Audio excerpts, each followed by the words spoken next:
Recording start होने से एक बार मुझे इन्फॉर्म करना।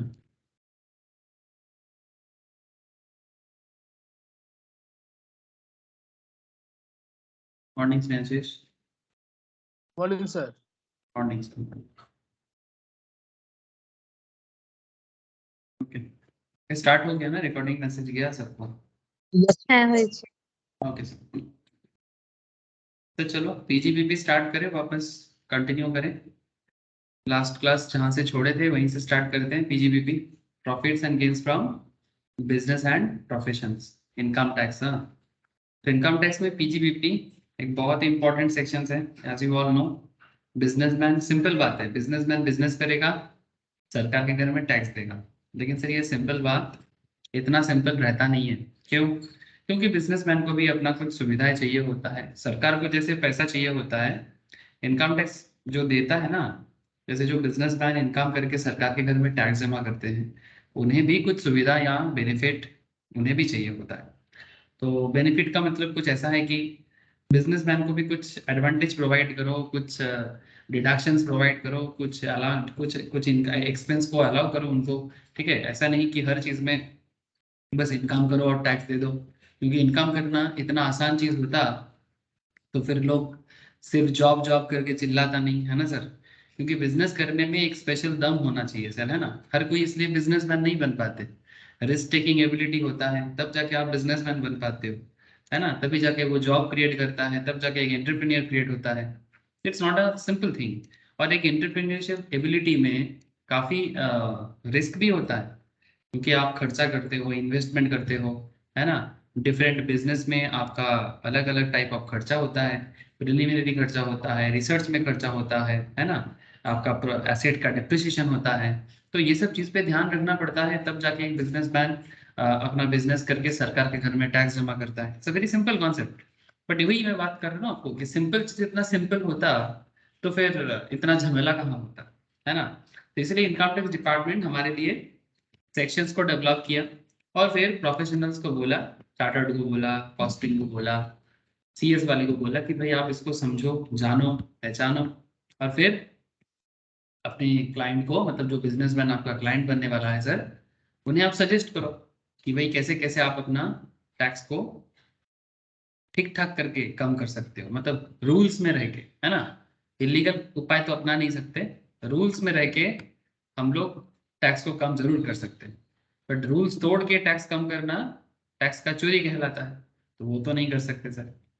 सर मतलब जो नियम है वही आपके साथ मैं डिस्कस करता हूँ टैक्स की क्लास में। बाकी जब प्रैक्टिकल आप और काम करोगे तब आपको और चीजें पता चलेगा। तो रही बात सर अलग अलग सेक्शन डिस्कस करनी, है ना। तो जैसे कि हम लोग ऑलरेडी सेक्शन 28 से लेके बात करना स्टार्ट किए हैं ऑलरेडी, जिसमें सेक्शन 28, सेक्शन 30, सेक्शन 29। हाँ सर, चर्चा जारी है और चर्चा चलेगा सर, अभी भी चर्चा जारी भी है और चर्चा चलेगा भी। जैसे ये देखो सर, सेक्शन 30 से लेके 37 का एरिया, है ना, ये एडमिसिबल डिडक्शंस का एरिया है सर। सेक्शन 30 से लेके 37 का एरिया एडमिसिबल डिडक्शंस का एरिया है, मतलब जो खर्चा एक बिजनेसमैन एकदम राइटफुल्ली, लीगली अपने बिजनेस में खर्चा के हिसाब से टीएल में डेबिट कर सकता है। समझ रहे हो ना सर? क्योंकि पूरा खेल तो टीएल को लेके ही है। मतलब टीएल को लेके मतलब हम लोग अकाउंटेंट थोड़ी है, हम लोग टैक्स कंसल्टेंट है। तो यहाँ पर हम लोग अकाउंट्स का काम नहीं करेंगे, बट अकाउंट्स में जो प्रॉफिट होता है उसको रेक्टिफाई करना है एज पर इनकम टैक्स, मतलब उसको चलाना है as per income tax. Rectify word is not a proper word, but फिर भी मैं बोल देता हूँ कई कबार थोड़ा अंडरस्टैंडिंग के लिए। मतलब रेक्टिफाई करने का मतलब और कुछ नहीं, कि ऐसा नहीं कि अकाउंट्स गलत किया।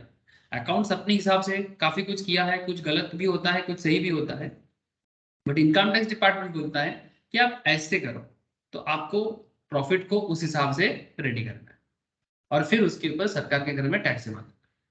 अब इसी चक्कर में हमारा टाइम भी स्पेंड होता है, इसी चीज को समझने के लिए ना, और क्या। तो चलो सर, मैं आपको सेक्शन 30 से 37 का डिस्कस तो कर दिया, लेकिन अभी मुझे आपको और भी पॉइंट में बात करना है। और point in the sense, as you all know sir, ये जो computation of profit and gain from business and professions है, ये कहाँ बोला है? ये सेक्शन 29 में बोला था कि भाई profits and gain from business and professions में सेक्शन 29 क्लियरली बताते हैं कि कैसे कंप्यूट करना है, लेकिन इस कंप्यूटेशंस का जो ओवरऑल डिस्कशंस है उसमें कौन सा खर्चा आप डिडक्शंस के तौर पे आपको इनकम टैक्स डिपार्टमेंट एडमिट करता है कि भाई हाँ इस खर्चे को आप माइनस करो, तो ऐसा सेक्शन से आपका सेक्शन 30 से लेके 37 का एरिया, सेक्शन 30 से लेके 37 का एरिया जो हमें परमिट करता है कि भाई आप ये सब खर्चा माइनस करो, जैसे कि डिप्रिसिएशन में देखा आपने, जैसे कि साइंटिफिक रिसर्च में देखा आपने,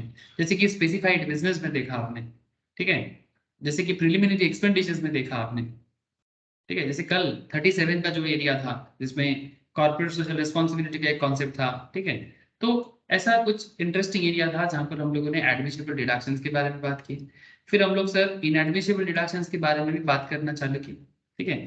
अब इनएडमिसिबल डिडक्शंस में मैं आपको आगे आगे और भी पॉइंट बताऊंगा, इसके साथ साथ मुझे अभी बात भी आपसे करना है sir, expenses are payment not debited in certain circumstances, expenses are payments not deductible in certain circumstances, मतलब आप इसको डिडक्ट नहीं कर सकते बिजनेस में, ठीक है, जो सेक्शन 40A का चर्चा है।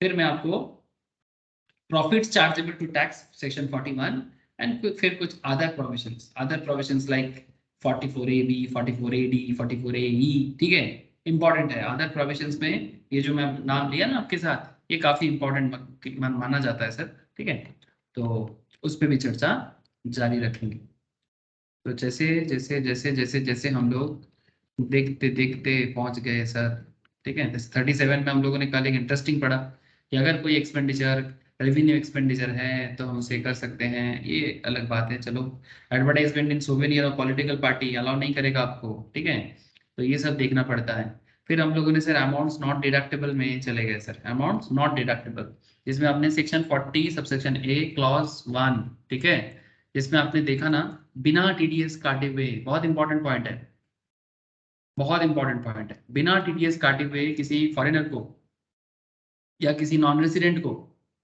अगर हम लोग कभी कोई पेमेंट कर देते हैं और टीडीएस अगर काट भी लिया तो सरकार के घर में जमा नहीं किया as per section 139 subsection 1 return filing का जो डेट है उसके हिसाब से, मतलब टीडीएस काट लिए या तो सरकार के घर में ड्यू डेट के अंदर पेमेंट नहीं किया। टीडीएस क्या होता है, ऐसे तो टीडीएस का डिटेल्स चर्चा टीडीएस चैप्टर में ही कर पाऊंगा आपके साथ, TDS TCS and advance tax मैं कल भी दिखा रहा था ये स्टडी वाले क्लास में, लेकिन मैं आज इतना आपको बोलूंगा कि टीडीएस सिंपल इतना होता है कि सरकार क्या बोलता है, मानो कि किसी को सैलरी पे करना है, ठीक है, मानो आपका सैलरी है 30,000, तो आपका सैलरी पे 10% टीडीएस है, ठीक है, तो टीडीएस मतलब टैक्स डिडक्टेड एट सोर्स, तो 30,000 पे 10% लगा के पहले ही टैक्स काट दो, टैक्स काट के आपके हाथ में सैलरी जाएगा, ठीक है, तो आप अपने एम्प्लॉय को पेमेंट करने से पहले उसका टीडीएस काट लो, मतलब ये एक इंटरेस्टिंग क्या है कि गवर्नमेंट प्री डिसाइडेड कर लेता है कि भाई ये तो मिलने वाला ही है, तो एक काम करो टीडीएस काट के सरकार का टैक्स का हिस्सा उसको दे दो और बाकी पैसा आप अपने एम्प्लॉय को प्रोवाइड कर दो, बेसिकली एम्प्लॉय दे रहा है लेकिन एम्प्लॉयर उसको काट के सरकार के घर में जमा कर देता है। सर ऐसा भी होता है क्या? हाँ सर ऐसा भी होता है, डिटेल्स चर्चा TDS TCS and advance tax के एरिया में बात करेंगे, बट इसका एक स्पेशल एडजस्टमेंट भी होता है। अगर कोई एम्प्लॉय मानो कि कोई सैलरीड पर्सन है, उसका दूसरा और भी इनकम है, जैसे मानो कि वो कैपिटल गेन भी करता है, मानो कि वो बिजनेस में भी कहीं से कमाते हैं, या फिर उसका हाउस प्रॉपर्टी इनकम भी है। नॉर्मली बिजनेस और सैलरी एक साथ काउंट नहीं होता है उतना, ये कि बंदा बिजनेस भी कर रहा है जॉब भी कर रहा है कम कम ही देखने को मिलता है, बट मानो कि उसका कैपिटल एक्सपेंडिचर कैपिटल गेन है, मानो कि उसका हाउस प्रॉपर्टी इनकम है, तो बंदा बाद में रिटर्न फाइल करता है, तो उसमें अगर कोई टीडीएस को पहले से देके रखा है ना तो उसको एडजस्ट करने का मौका मिलता है। टैक्स पे टैक्स नहीं होता, अगर कोई टैक्स कोई प्रीवियसली दे देता है ना तो उसे डिडक्ट करने का प्रावधान है सर, ठीक है। सैलरी चैप्टर पढ़ेंगे ना उसमें भी बात किया हुआ है, और जब सैलरी चैप्टर वापस पढ़ेंगे तब और एक बार देख लेंगे सर कि किस तरह से ये सब एडजस्टमेंट कर लिया जाता है, ठीक है, और टोटल इनकम में भी चर्चा हो जाएगा। तो फिलहाल मैं उतना गहराई में नहीं जाते सर, फिलहाल बीपी में फोकस करते हैं, ठीक है, बीपी वाले कॉन्सेप्ट में फोकस करते हैं। इनकम टैक्स वास्ट है मैं समझ सकता हूँ, लेकिन जैसे जैसे स्टोरी कहानी आगे बढ़ रहे हैं आप चलते रहो सर, आप देखना कि आपको जहां पहुंचना है आप पहुंच जाओगे। अच्छा ये 40A सबसेक्शन 1 में कल बोला था, 40A सबसेक्शन 1A ये भी sir section 40 subsection A clause 1 जो है ये रेसिडेंट के लिए जो टीडीएस का कॉन्सेप्ट है, किसी रेसिडेंट पर्सन को अगर देना है तो टीडीएस काट के दो, ठीक है, इस तरह का कॉन्सेप्ट था। अगर बिना टीडीएस काटोगे तो फिर 30% तक इनएलिजिबल हो जाते हैं सर, डिसअलाउ कर देता है, 30% आपका एक्सपेंस को डिसअलाउ कर देता है। ये सब चर्चा किया था। अब बात करें sir in case of partnership firm और एलएलपी, ये एक इंपॉर्टेंट एरिया है, आज इसमें बात करेंगे सर। ठीक है, 40B, 40B। अच्छा, इसके अलावा 40 के अंदर और भी कुछ इंपॉर्टेंट पॉइंट था, आप एक बार आंख लगा सकते हो। क्या आंख लगाना है इसमें? जैसे मानो 40 subsection A clause 2, any sum paid on account of income tax including surcharge और सेस। ये तो मैं आपको पहले भी बोला ना कि इनकम टैक्स में इनकम टैक्स अलाउड नहीं है। समझ में आ रहा है ना सर? इनकम टैक्स में इनकम टैक्स पेमेंट करना अलाउएबल खर्चा नहीं है, तो आप इसको बिजनेस में खर्चा के हिसाब से नहीं शो कर सकते। ठीक है, ये इनएडमिसिबल अमाउंट है ना। ये सेक्शन 40 क्या है? अमाउंट्स नॉट डिडक्टेबल और इनएडमिसिबल एक्सपेंसेस, जिसे आप बिजनेस में माइनस नहीं कर सकते, बिजनेस का खर्चा नहीं दिखा सकते। तो 40 सबसेक्शन में clause 2, income tax as well as income tax के साथ जुड़ा हुआ कोई सरचार्ज, जैसे आप लोगों को पता है ना 50 लाख के ऊपर जाने से सरचार्ज देना पड़ता है। अगर किसी का इनकम एनुअल इनकम, ये बेसिक्स ऑफ इनकम टैक्स में इसका चर्चा मैं कर लेता हूँ। ठीक है, जिन लोगों का बेसिक्स ऑफ इनकम टैक्स का बैकअप चल रहा है वो जरूर बेसिक्स करें, क्योंकि मैं टेस्ट अरेंज कर रहा हूँ। कल थर्सडे में कुछ लोगों को बुलाया, फिर मैं नेक्स्ट क्लास में और भी कुछ लोगों को बुलाऊंगा, तो आप लोग रेडी रहना सर। ठीक है, जिनको बुलाया उनको पता है। फिर उसके बाद नेक्स्ट आई थिंक सैटरडे या फ्राइडे को मैं किसी और लोगों को बुला लूंगा। ठीक है, तो ध्यान से बात को समझना कि बेसिक्स बहुत जरूरी है, तो बेसिक्स को बनाना सर। ठीक है, तो एनुअल टैक्स जो है, एनुअल जो आपको टोटल मतलब एनुअल इनकम के ऊपर जो टैक्स होता है, अगर किसी का एनुअल इनकम, अगर किसी का एनुअल इनकम 50 लाख के ऊपर जाता है तो उसे सरचार्ज देना पड़ता है। 50 लाख के ऊपर, 1 करोड़ के ऊपर, 2.5 करोड़ के ऊपर, तो सरचार्ज अमाउंट आता है। तो क्या बता रहे हैं सर कि अगर आपको इनकम टैक्स पे करते हो तो इंक्लूडिंग सरचार्ज और सेस क्या होता है? Extra tax.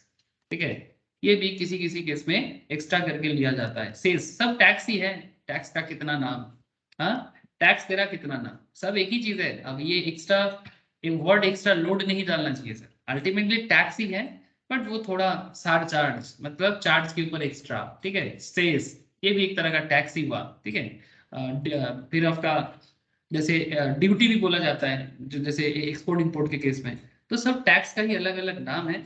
बस वो मतलब वो बोलते हैं ना, सीधा नाम दिखाओ या घुमा के दिखाओ, मतलब में बहुत ज्यादा फर्क नहीं है। तो ये 40 ये सबसेक्शन 2 का एरिया है, जहां पर इनकम टैक्स को इनकम टैक्स में डिसअलाउड किया गया है। और क्या है sir? 40A subsection 3, any payment chargeable under the head salary if it is payable outside India or to a non-resident।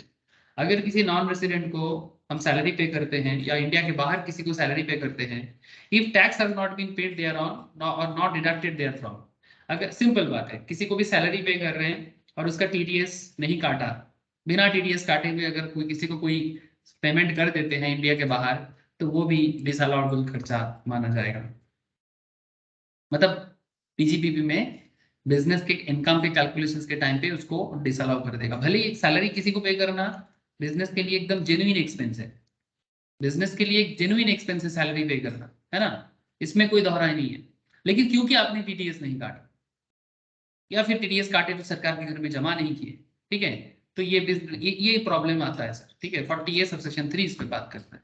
And 40A subsection 5, tax paid by the employer on non monetary perquisites provided to its employee which is exempt under section 10 subsection 10 cc in the hands of employee। मतलब जो actually कभी कोई employer किसी employ को non monetary perquisites provide करते हैं। Perquisites like जैसे मानो कार प्रोवाइड कर देना, ठीक है, घूम ट्रैवलिंग का खर्चा पे कर देना, कहीं काफी सारा होता है सर। ठीक है, कार का कार दे देता है एम्प्लॉयर, क्या करता है एम्प्लॉय को कार दे देता है, भाई चढ़ो घूमो ऑफिस के काम पे, खुद के काम पे। तो ऑफिस के काम पे यूज करेगा तो पार्क्स नहीं है, बट अगर खुद के पर्सनल लाइफ में ऑफिस का कार यूज करते तो पार्क्विजिट्स हो जाता है। ऐसे डिफरेंट काइंड ऑफ पार्क्विजिट्स, स्कूल में बच्चे लोगों को पढ़ने का खर्चा दिया जाता है, ऐसे डिफरेंट काइंड ऑफ घर पे काम करने के लिए काम वाली लगा देते हैं। ठीक है, इस तरह का अलग अलग अलाउंसेस भी होता है अलग से, और पार्क्विजिट्स भी होता है। तो यहाँ पर पार्क्विजिट्स के बारे में बोला है, पार्क्विजिट्स एक्चुअली एज पर कॉन्ट्रैक्ट होता है। ठीक है, अलाउंस एज पर कॉन्ट्रैक्ट नहीं होता, जो कंपनी खुद ही अपने एम्प्लॉय को ऑफर करता है। सर ये सब बात कहाँ से आ गया? सर ये सैलरी चैप्टर में पढ़ा जाता है, ये अलाउंस, परक्विजिट्स, मैं सैलरी में बात करूंगा सर, ठीक है, इसलिए मैं अभी ज्यादा डिटेल्स में बोल नहीं रहा हूँ। तो शायद किसी किसी को लग रहा होगा सर ये तो कहाँ से आ गया, कहीं से नहीं आया सर, सैलरी चैप्टर से कनेक्टेड है क्योंकि एम्प्लॉयर वाला बात किया ना। लेकिन एक एम्प्लॉयर तो एक बिजनेसमैन भी है, आपको ये बात समझना होगा। एक एम्प्लॉयर एक बिजनेसमैन भी तो है, तो इसलिए हम लोग यहाँ पर बात कर रहे हैं बिजनेसमैन के एंगल से।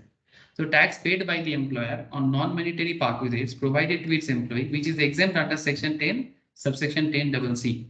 एक चैप्टर आता है सर इनकम टैक्स में, वो बेसिकली सेक्शन 10 वाला चैप्टर है।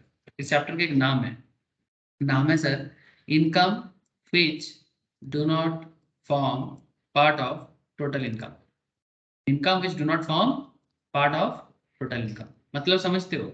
मतलब बहुत सिंपल है, मतलब जैसे एग्रीकल्चर इनकम भी इसी में काउंट होता है।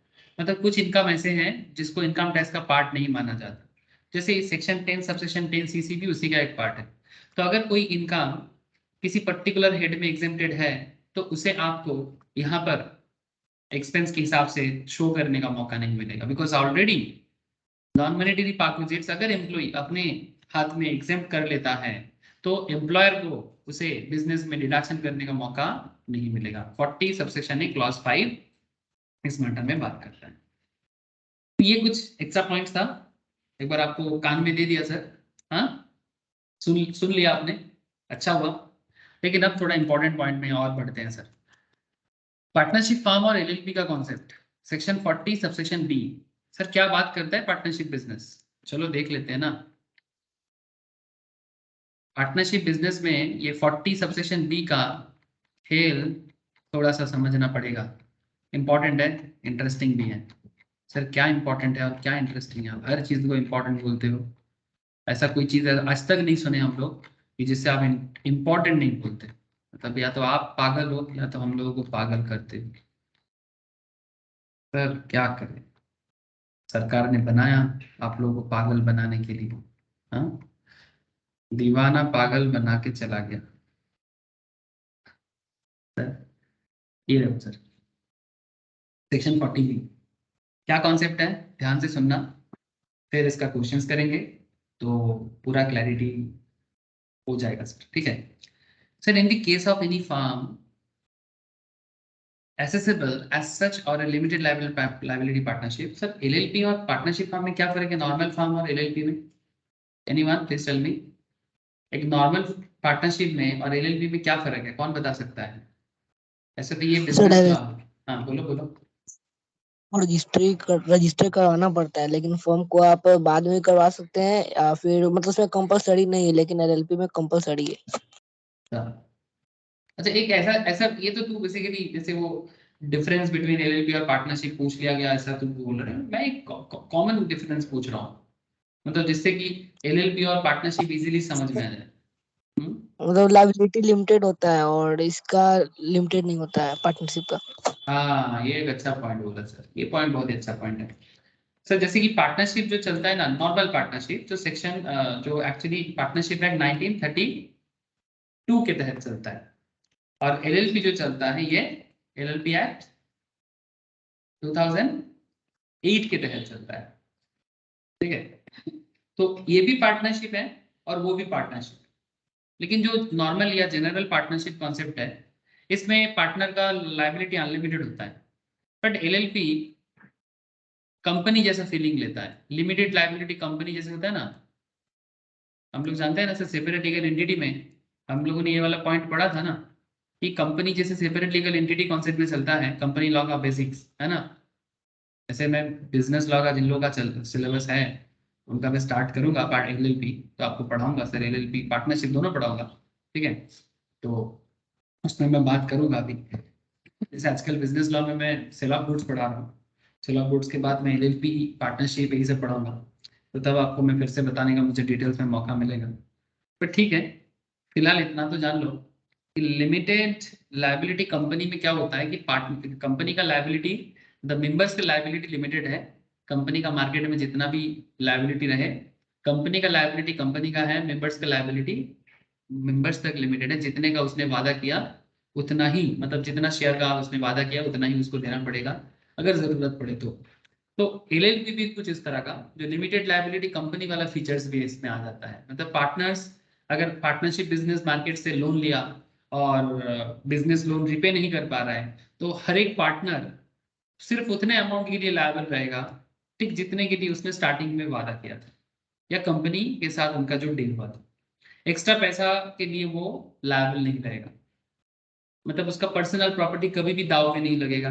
ठीक है, इस तरह का कॉन्सेप्ट में लिमिटेड लायबिलिटी चलता है, जो competitively as an owner as a businessman आपके लिए थोड़ा सा लो रिस्क है, थोड़ा सा। ठीक है, लेकिन कई कबार जैसे अगर आप अनिल अंबानी जैसा काम करोगे जो अपना पर्सनल प्रॉपर्टी को भी दांव पे लगा दिया था अपने बिजनेस के लिए, जैसे कि अभी बैंक्रप्सी के कगार में खड़ा हुआ है, ऑलरेडी होने वाला है सर, देखते हैं। आई थिंक मुकेश अंबानी खरीद ले सकता है, भाई है ना, पहले भी किया है, 500 करोड़ से बेल करवाया था। तो छोड़ो, उसके बारे में बात नहीं करते। एलएलपी और पार्टनरशिप बिजनेस में ही मेन फर्क है कि उसमें अनलिमिटेड लायबिलिटी कॉन्सेप्ट चलता है, एलएलपी में लिमिटेड लायबिलिटी कॉन्सेप्ट चलता है। तो जो भी हो, हमारे केस में पार्टनरशिप मतलब पार्टनरशिप, बाकी पार्टनरशिप का फीचर्स चेंज नहीं हो जाता कि दो पार्टनर होते हैं उनके बीच में म्यूचुअल अंडरस्टैंडिंग होता है, वो उसमें कोई प्रॉब्लम नहीं है सर। ठीक है, वो वैसा ही है। तो यहाँ पर section 40 subsection B partnership business के बारे में थोड़े डिटेल्स में बोलता है कि in case of any firm accessible as such or a limited liability partnership, the following amount shall not be deducted in computing the business income। ठीक है, तो सेक्शन 40 बी इसमें क्या बोलता है? Remuneration to non working partner, remuneration to non working partner. अगर कोई non working partner है, मतलब पार्टनर है पर काम नहीं करता, तो फिर पार्टनर कैसे बना? अरे सर, जब बिजनेस बना था तब हो सकता है ना कि मानो 10 लाख में बिजनेस बना था, ए और बी दोनों पार्टनर है, ए का कंट्रीब्यूशन 5 लाख है, बी का कंट्रीब्यूशन भी 5 लाख है, लेकिन बिजनेस को संभालने वाला बंदा एक्टिव पार्टनर कौन है? ए है। बी जो है वो नॉन वर्किंग पार्टनर है, वो सिर्फ कैपिटल डाला, काम नहीं करता, वो सिर्फ कैपिटल दिया, काम नहीं करता। तो कैपिटल दिया तो पार्टनर तो जरूर हुआ सर, है ना, क्योंकि बिजनेस करने के लिए स्टार्टिंग में अमाउंट का जरूरत बहुत होता है ना, बिना कैपिटल का बिजनेस स्टार्ट करना बहुत मुश्किल होता है। तो कुछ लोग काम करके पार्टनरशिप बना लेते हैं। आप कोई बोलेगा सर बिना काम करके वो भी जितने का पार्टनर, काम करके तो नॉर्मली ऐसा देखा जाता है, जैसे मुझे पता है मेरे फैमिली में एक ऐसा पार्टनरशिप डील हुआ है, काफी पुराना बात है, 95 के आसपास का बात है। तो उस उन दिनों जो पार्टनरशिप बिजनेस, बड़ा बाजार में एक बिजनेस है हम लोग का, ठीक है, तो उसमें पापा मतलब मेरा फादर और एक अंकल है, उनके बीच में लॉजिस्टिक बिजनेस है सर, उनके बीच में पार्टनरशिप बिजनेस बना था, अभी भी चल रहा है सर, बिल्कुल ठीक है। तो ये पूछते नहीं है हम लोग का, तो इसलिए मैं बता रहा हूँ आपको थोड़ा सा। तो उस टाइम पे जब बिजनेस बना था तो कुछ 8-10 लाख का अमाउंट का जरूरत था, 95 के आसपास में। तो ये 8 to 10 लाख मेरे पापा के पास था, ठीक है, उन दिनों, बट उस अंकल के पास नहीं था। ठीक है, तो अंकल के पास था 40,000 ओनली। बात को समझे सर, बड़ा इंटरेस्टिंग खेल था। तो पापा के पास 8 लाख या 10 लाख, मुझे एग्जैक्टली अमाउंट याद नहीं आ रहा है, बट ऐसा ही कुछ था। ठीक है, तो पापा ने 8 लाख दिया और अंकल ने 40,000 दिया, बट ये लोग इक्वल पार्टनर बन गया।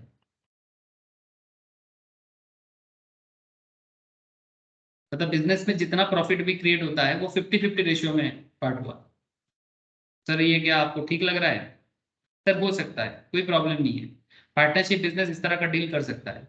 अब आप बोलोगे सर क्या ये मेरे पापा ने इसे ठीक किया था? सर पापा को करना पड़ा था, क्यों?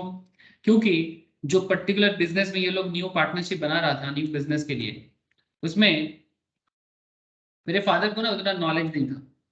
मतलब जैसे कि लॉजिस्टिक बिजनेस का जो बात मैं कर रहा हूँ, ट्रांसपोर्टिंग या लॉजिस्टिक का, उस बिजनेस का नॉलेज ना अंकल के पास था, काफी डिटेल्स नॉलेज था, कैसे मार्केट बनाना है, कैसे ट्रांसपोर्ट बिजनेस काम करते हैं, हर एक चीज का नॉलेज उनको था।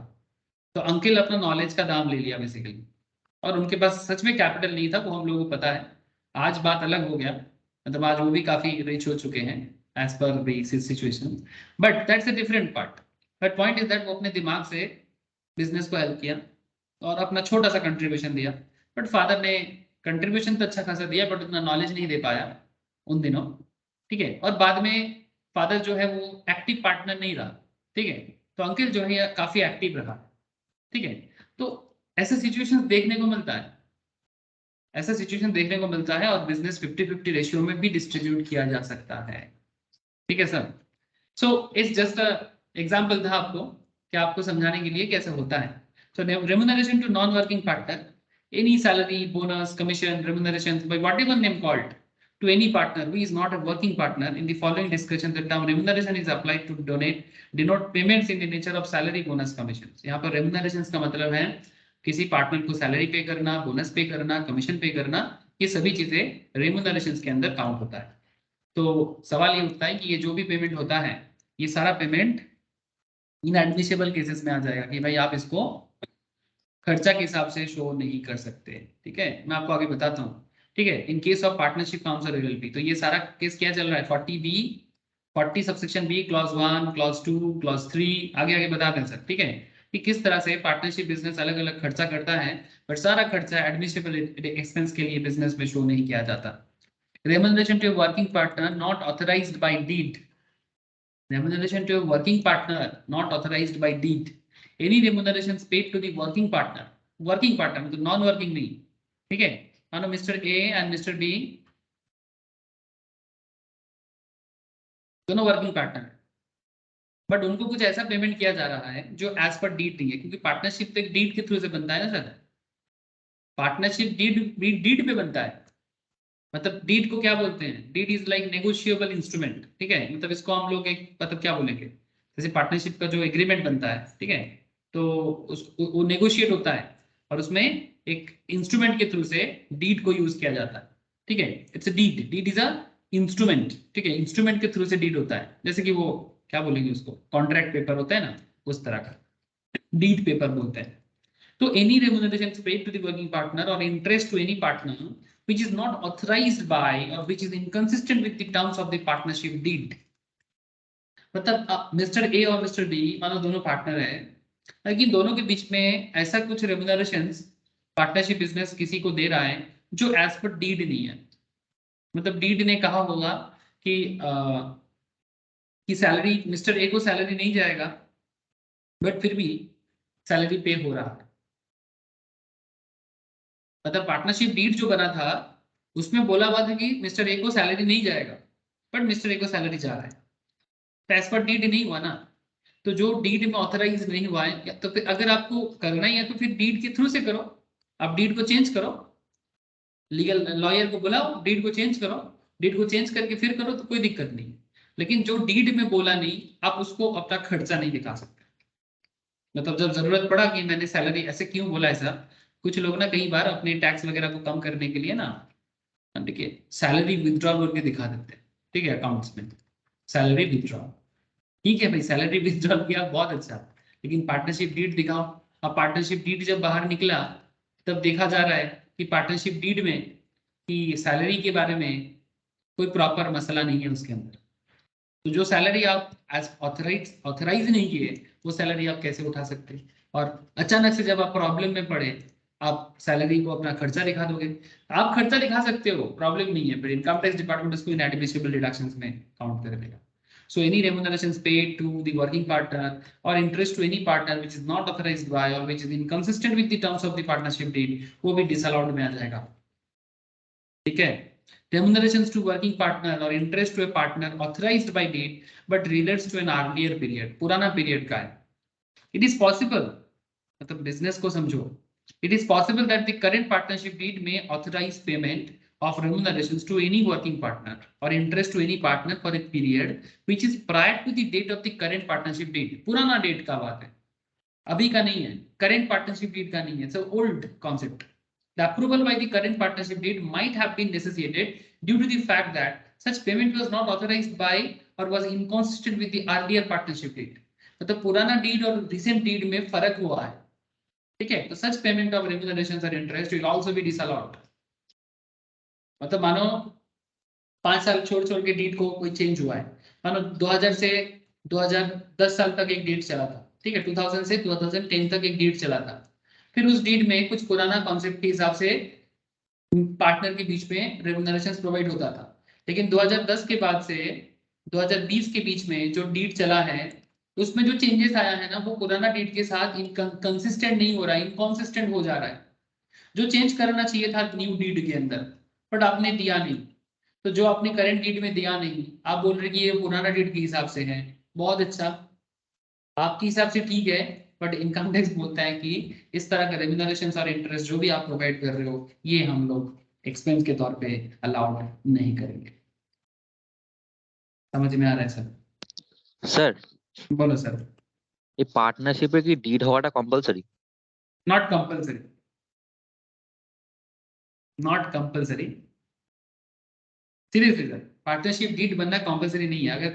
अगर आज कोई पार्टनरशिप बिजनेस करना चाहता है और अगर वो कहता है कि भाई हम लोग पार्टनर है और हम लोग एक साथ बिजनेस करते हैं, तो लॉ कहीं पर भी ये नहीं बोलता कि डीड मैंडेटरी है।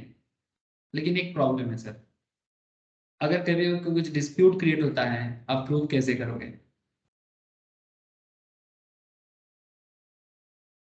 তো স্যার যাদের ডিড নেই ওরা তো ইজিলি ওই মানে কোনো ওরকম এক্সপেন্সটাকে বাড়াতে পারে পিএল এ।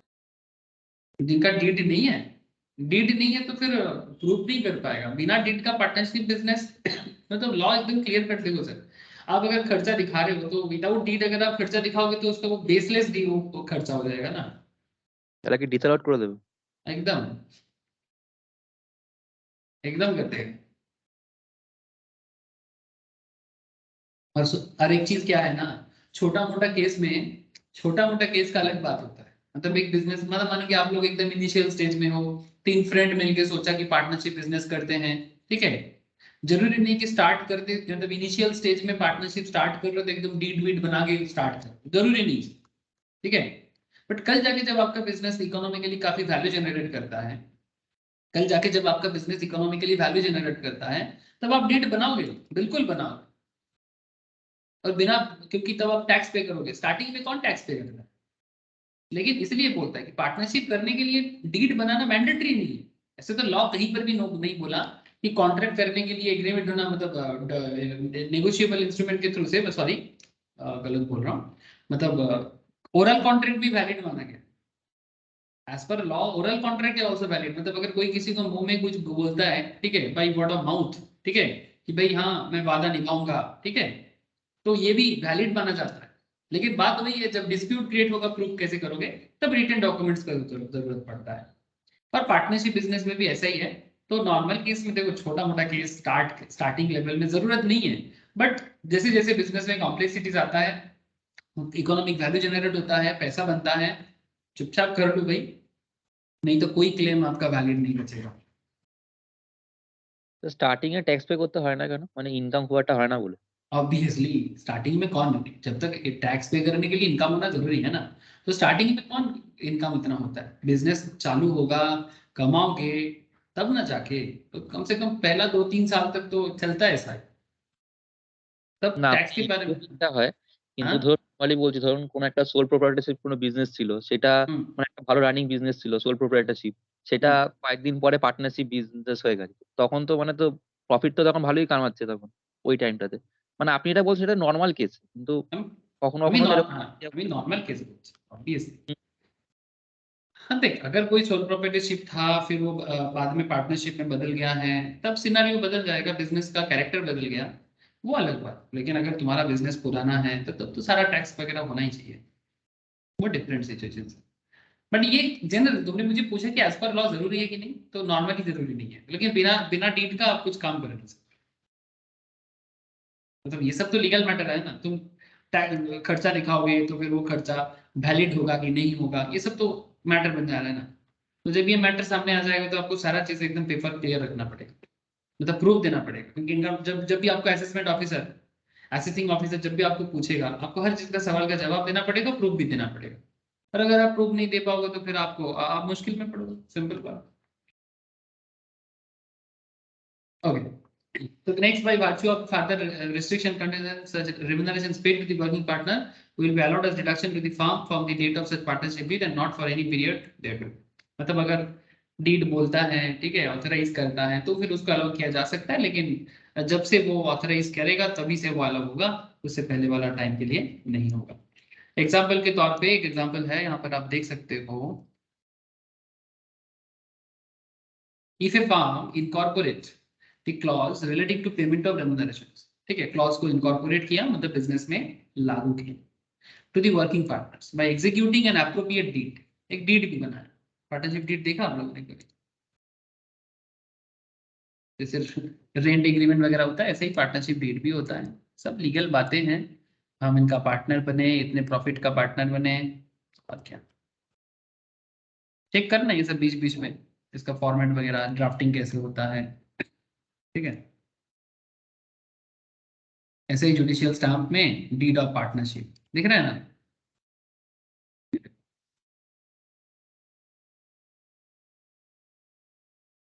इस तरह का देखने में होता है नॉन जुडिशियल स्टैम्प में, ठीक है।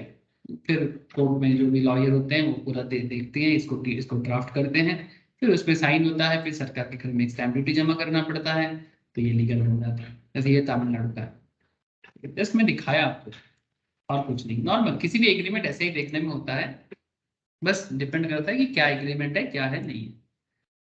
अच्छा, अब जो एग्जाम्पल हम लोग कर रहे थे, इनकॉर्पोरेट कर रहे हैं, क्या क्या इनकॉर्पोरेट कर रहे हैं, वर्किंग पार्टनर के बीच में अप्रोप्रिएट डीड बन रहा है पेमेंट ऑफ रेम्यूनरेशंस के बारे में। हम जुलाई 1 2022, ठीक है, ये अप्रोप्रिएट डीड बन रहा है जुलाई 1 2022 में, बट ये इफेक्टिव होने वाला, तो मतलब बट इफेक्टिव फ्रॉम अप्रैल 1 2022। ध्यान से बात को समझे। अच्छा, अप्रैल पहले आता है कि जुलाई पहले आता है? हाँ सर, अप्रैल में, जून, जुलाई। तो डीड बना जुलाई में, बट जो एग्जीक्यूशन हुआ पेमेंट का वो अप्रैल से हुआ, मतलब रेट्रोस्पेक्टिव वे में पुराने डेट से हुआ। The firm would get deductions for the remunerations paid to its working partner from July 1, 2022 onwards, but not for the period from April 1 to June 30. In other words, it will not be possible to give retrospective effect to oral agreements. Retrospective का मतलब क्या होता है?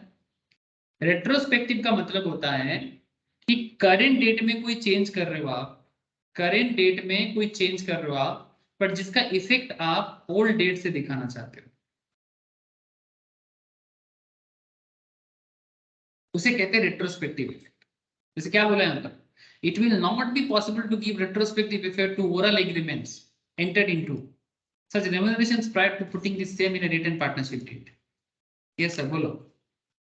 Sir suppose अगर tax का example ले और retrospective tax लगाया बोला, तो ये सेम डेट को कंसिडर करते हैं ना, जैसे जुलाई में ये डीड हुआ और लेकिन इफेक्टिव अप्रैल से ही है बोला, तो क्या जब हम लोग टैक्स कैलकुलेट करेंगे तो अप्रैल से वो नया वाला जो सपोज एक टैक्स रेट के हिसाब से करने से नया टैक्स रेट अप्रैल से ही फिर वो अप्लाई करके कैलकुलेट करेंगे? सर वो चीज थोड़ा सा अलग हो गया। जैसे ये आप जो सवाल कर रहे हैं ना, ये बेसिकली एक रियल केस बना था। तो फाइनेंस मिनिस्टर थे प्रणब मुखर्जी, ठीक है। इसका एक बड़ा फेमस केस है। प्रणब मुखर्जी तो हमारे देश का बाद में प्रेसिडेंट बना था, प्रणब मुखर्जी, बट पहले वो फाइनेंस मिनिस्टर थे कांग्रेस के जमाने में। 2010 आई थिंक मनमोहन सिंह के 10 ईयर चल रहा था एज ए प्राइम मिनिस्टर। तो उन दिनों वोडाफोन के साथ गवर्नमेंट ऑफ इंडिया का एक प्रॉब्लम चल रहा था। वोडाफोन का कुछ टैक्स बाकी था, ठीक है, कॉर्पोरेट टैक्स। तो वोडाफोन का टैक्स जो बाकी था उसको लेके कुछ डिस्प्यूट था, तो वोडाफोन के अगेंस्ट में केस बना था। तो फाइनेंस मिनिस्ट्री से वोडाफोन को जो टैक्स अमाउंट चार्ज किया गया वो रेट्रोस्पेक्टिव वे में चार्ज किया गया। मतलब शायद टैक्स बाकी था, 2008 से हिसाब बन रहा था, लेकिन प्रणब मुखर्जी ने, मतलब फाइनेंस मिनिस्ट्री ने वोडाफोन को जो टैक्स क्लियर करने का बात किया वो 2004 से। इसको लेके काफी बवाल हुआ था। फिर वोडाफोन चला गया था कोर्ट में, ठीक है। फिर वोडाफोन कोर्ट में जाके उसके ऊपर केस भी किया। फिर 2014 में जब न्यू गवर्नमेंट बना, बीजेपी गवर्नमेंट, तो वोडाफोन का जो ये प्रॉब्लम था इसको एग्जेम्प्ट कर दिया गया। काफी सारा अमाउंट को एक लमसम अमाउंट में सेटलमेंट करके एग्जाम कर दिया गया, ठीक है, ताकि एक न्यू स्टार्ट हो सके न्यू गवर्नमेंट के साथ। तो ये सब होता है। तो नॉर्मली बात ऐसे कि प्रणब मुखर्जी ने जो टैक्स रेट चढ़ा था, नॉर्मली 2008 से चालू होने वाला था, पर 2004 से 2008 के बीच में कोई भी कुछ गैप था, उस गैप में भी कुछ पुराना टैक्स ऐसा गवर्नमेंट का मानना था कि ड्यू है, ठीक है, जो वोडाफोन ने क्लियर नहीं किया, ठीक है। तो ये हो सकता है सर। मतलब मैं ज्योति का सवाल को मैं थोड़ा सिंप्लीफाई करता हूँ। मानो कि पहले रेट ऑफ टैक्स था किसी पर्टिकुलर प्रोडक्ट पे या किसी पर्टिकुलर बिजनेस पे, मानो 20%, ठीक है। अब न्यू रेट बना है 25%, बट गवर्नमेंट बोल रहा है कि हम लोग 25% का जो रेट लागू कर रहे हैं, ये 25% रेट को हम लोग लागू कर रहे हैं 1 ईयर बैक से, मतलब मान लो 2022 में 25% रेट चालू हुआ, बट गवर्नमेंट बोलता है कि इसका एप्लीकेबिलिटी 2021 से होना चाहिए। तो ये जो 21 से 22 के बीच में जो 5% का एक्स्ट्रा अमाउंट है, ये हिसाब करके सरकार के घर में आपको जमा करना पड़ सकता है। इसे रेट्रोस्पेक्टिव इफेक्ट कहते हैं। ऐसा हो सकता है, अगर गवर्नमेंट ने कहा रेट्रोस्पेक्टिव इफेक्ट लगाओ तो कर सकते हैं।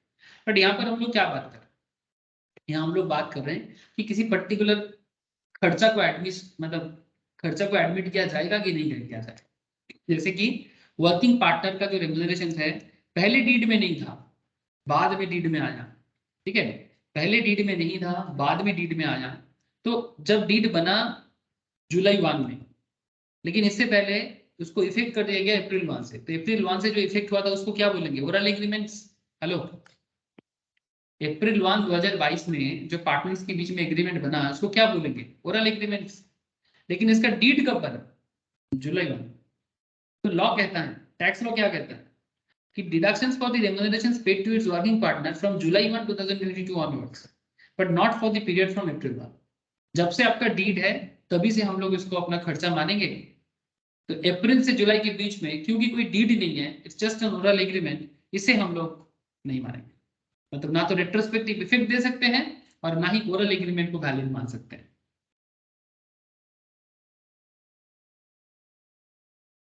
इवन ऐसा भी होता है कि remunerations prior to putting the same into partnership deed, मतलब डीड बनने से पहले आपके बीच में क्या एग्रीमेंट था, इसका प्रमाण आप सरकार को कैसे करोगे। बात समझ में आ रहा है ना। डीडी तो प्रमाण पत्र है, तो सरकार पेपर के हिसाब से इसीलिए काम करता है। इसीलिए तो ओरल, मतलब ये सरकार का बड़ा सिंपल सा कॉन्सेप्ट है कि भाई डीड से जो भी है हम उसी को मानेंगे, जो डीड के पहले का है उसको हम लोग, तो कोई कुछ भी बोल सकता है। अब प्रायर का मतलब बहुत कुछ हो सकता है। आपको यहाँ पर अप्रैल से जुलाई दिख रहा है, आपको यहाँ पर अप्रैल से जुलाई दिख रहा है, कोई बोलेगा हम लोग 2021 से कर रहे हैं, कोई बोलेगा कि हम लोग अप्रैल 2021 से ओरल कर रहे हैं, तो क्या उसको भी माइनस करें। मतलब कहने के लिए तो कुछ भी है। तो इसीलिए जिस डेट से हुआ है उसी डेट को लिया जाए एग्रीमेंट डेट को। ओरल एग्रीमेंट का जो टाइम पीरियड है उसे सरकार अलाउड नहीं करता।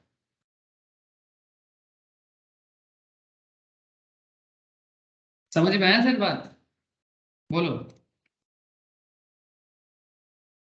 हेलो, अरे हाँ ना, कुछ तो बोलो। Sir interest to any partner in excess of 12% per annum, मतलब मानो कोई पार्टनरशिप बिजनेस में कोई पार्टनर ने कैपिटल दिया बिजनेस को, पार्टनरशिप अकाउंट्स का नॉलेज आपको थोड़ा हेल्प करेगा। पार्टनरशिप बिजनेस में ऐसा होता है ना सर कि बिजनेस में कैपिटल पार्टनर प्रोवाइड करता है। जब पार्टनर अपने ही बिजनेस में कैपिटल प्रोवाइड करे तो बदले में बिजनेस की तरफ से पार्टनर को इंटरेस्ट भी प्रोवाइड किया जाता है। तो interest to any partner in excess of 12% per annum, any interest payment authorized by the partnership date falling after the date of such date to the extent such interest exceeds 12% simple interest per annum, 12% simple interest per annum, ठीक है, compound नहीं, simple, ठीक है। Simple interest में 1 साल का हिसाब होता है, ठीक है। और अगर 12% के ज्यादा आप इंटरेस्ट पे करोगे तो वो अमाउंट आपको डिडक्शन करने का नहीं मिलेगा। सिंपल बात है, मानो कि एक पार्टनरशिप फार्म है, अब इस फार्म में मानो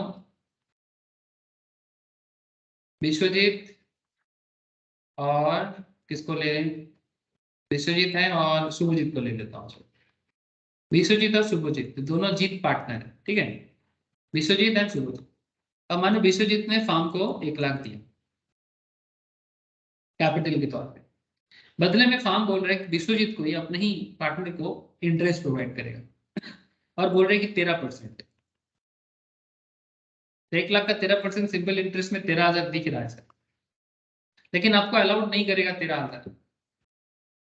इन excess of 12% per annum inadmissible है। 12,000 तक ठीक है, 12% तक ठीक है, 13% हो जाएगा, 12.5% हो जाएगा, अलाउड नहीं करेगा। सर क्यों, बिजनेस अपने पार्टनर को कितना भी इंटरेस्ट दे, सरकार को क्या, हाँ आप थोड़ा सा बागी बन सकते हो, बट बागी बनने का बात नहीं है। बात क्या है ना, इसमें भी वही घोटाला को रोकना है। इनकम टैक्स का हर एक स्टेप के पीछे करप्शन का, उनको ना करप्शन का बदबू आता है। किसको? डिपार्टमेंट को। क्यों? क्योंकि बिजनेस तो अपने मन से ना, जब वो पीएल बनाता है तो इंटरेस्ट टू पार्टनर बोल के, ठीक है, इंटरेस्ट टू पार्टनर बोल के उसको अगर बोला जाए कि भाई 1 लाख का अमाउंट पार्टनर ने दिया था, 20% इंटरेस्ट दिखा दो, 20% इंटरेस्ट, तो बिजनेस बहुत खुश। 1 लाख का 20,000 का तो खर्चा दिख गया, तो बिजनेस तो खुश है। 20 क्यों, 25% इंटरेस्ट दे दो, कौन मना किया? 30% इंटरेस्ट दे दो, कौन मना किया? दिखाने में तो बहुत कुछ जाता है, लेकिन हर चीज का ना एक लिमिटेशन होना चाहिए, ठीक है। मतलब बात दिखाने का नहीं है सर, बात यह है कि रीजनेबिलिटी का। तो इसीलिए एक लिमिट लगा दी कि भाई 12% तक एक अच्छा लिमिटेशन है, ठीक है, इतना इंटरेस्ट। चलो ठीक है, म्यूचुअल फंड जैसा, म्यूचुअल फंड का भी ऐसा ही रिटर्न होता है ना, 12% स्टैंडर्ड मार्केट में, इससे भी ज्यादा होता है, 15%, 18% भी, 20% भी रिटर्न म्यूचुअल फंड प्रोवाइड कर देता है, ठीक है। बैंक से थोड़ा ज्यादा, बैंक 6%, 7%, 8% तक बैंक दे देता है, तो थोड़ा ज्यादा तो 2-4% एक्स्ट्रा, नहीं तो बंदा बैंक में ही पैसा रखता, आपको क्यों देता। तो ये सिंपल कॉन्सेप्ट को यूज करता है कि भाई ज्यादा इंटरेस्ट दिखा के अपना खर्चा को ज्यादा माइनस करने का इरादा, करप्शन का बदबू। समझ में आ रहा है सर? স্যার, हाँ बोलो सर। যে কোনো পার্টনার যখন তার ফার্মে কোনো ক্যাপিটাল ইনভেস্ট করবে, তো हाँ সে তার বিনিময়ে কত পার্সেন্ট ইন্টারেস্ট পাবে, এটা কি সেই ডিডের মধ্যেই মেনশন থাকবে? यस यस बिल्कुल।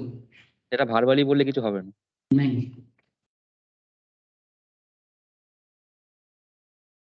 बार बार बोल सकते हो, पर डिस्प्यूटेड केस में प्रूव नहीं कर पाओगे, या फिर जब आपको इनकम टैक्स को जवाब देना पड़ेगा तब जवाब नहीं दे पाओगे। वर्बल करने में कोई दिक्कत नहीं है, हर एक चीज वर्बली ओके है सर, बट वर्बल का प्रॉब्लम एक ही है कि कल डिस्प्यूट होता है, कल कोई जवाब मांगता है, तो जवाब कैसे दो? यही ভার্বাল problem। মানে তো হচ্ছে আর কি। আর যেটা খাতায় কলমে করলে সেটা হচ্ছে পুরো লিগাল। हाँ, तब वो एकदम उसका लीगलिटी, मतलब वर्बल को इलीगल कहीं नहीं बोला गया, कॉन्ट्रैक्ट में बोला गया sir, oral contract is valid. But but mutual basis. Sir contract को प्रूव कैसे करेंगे अगर वैलिड? वही प्रॉब्लम, मतलब ओरल कॉन्ट्रैक्ट इनवैलिड नहीं है, इलीगल भी नहीं है, लेकिन प्रूफ करने के चक्कर में आपको लिखित करना पड़ेगा, डीड बना के चलना पड़ेगा। और जब बिजनेस पार्टनरशिप का मतलब क्या है, कॉम्प्लेक्सिटीज है ना, 2-4 पार्टनर एक साथ मिलके बिजनेस करता है, कॉम्प्लेक्सिटीज तो आने वाला ही है, नॉर्मल बात, क्योंकि हर एक बंदा अलग होता है, हर एक का मेंटेलिटी अलग होता है, ठीक है। ऐसा पार्टनरशिप आज के जमाने में तो पॉसिबल नहीं है जो डिस्प्यूट क्रिएट ना करे।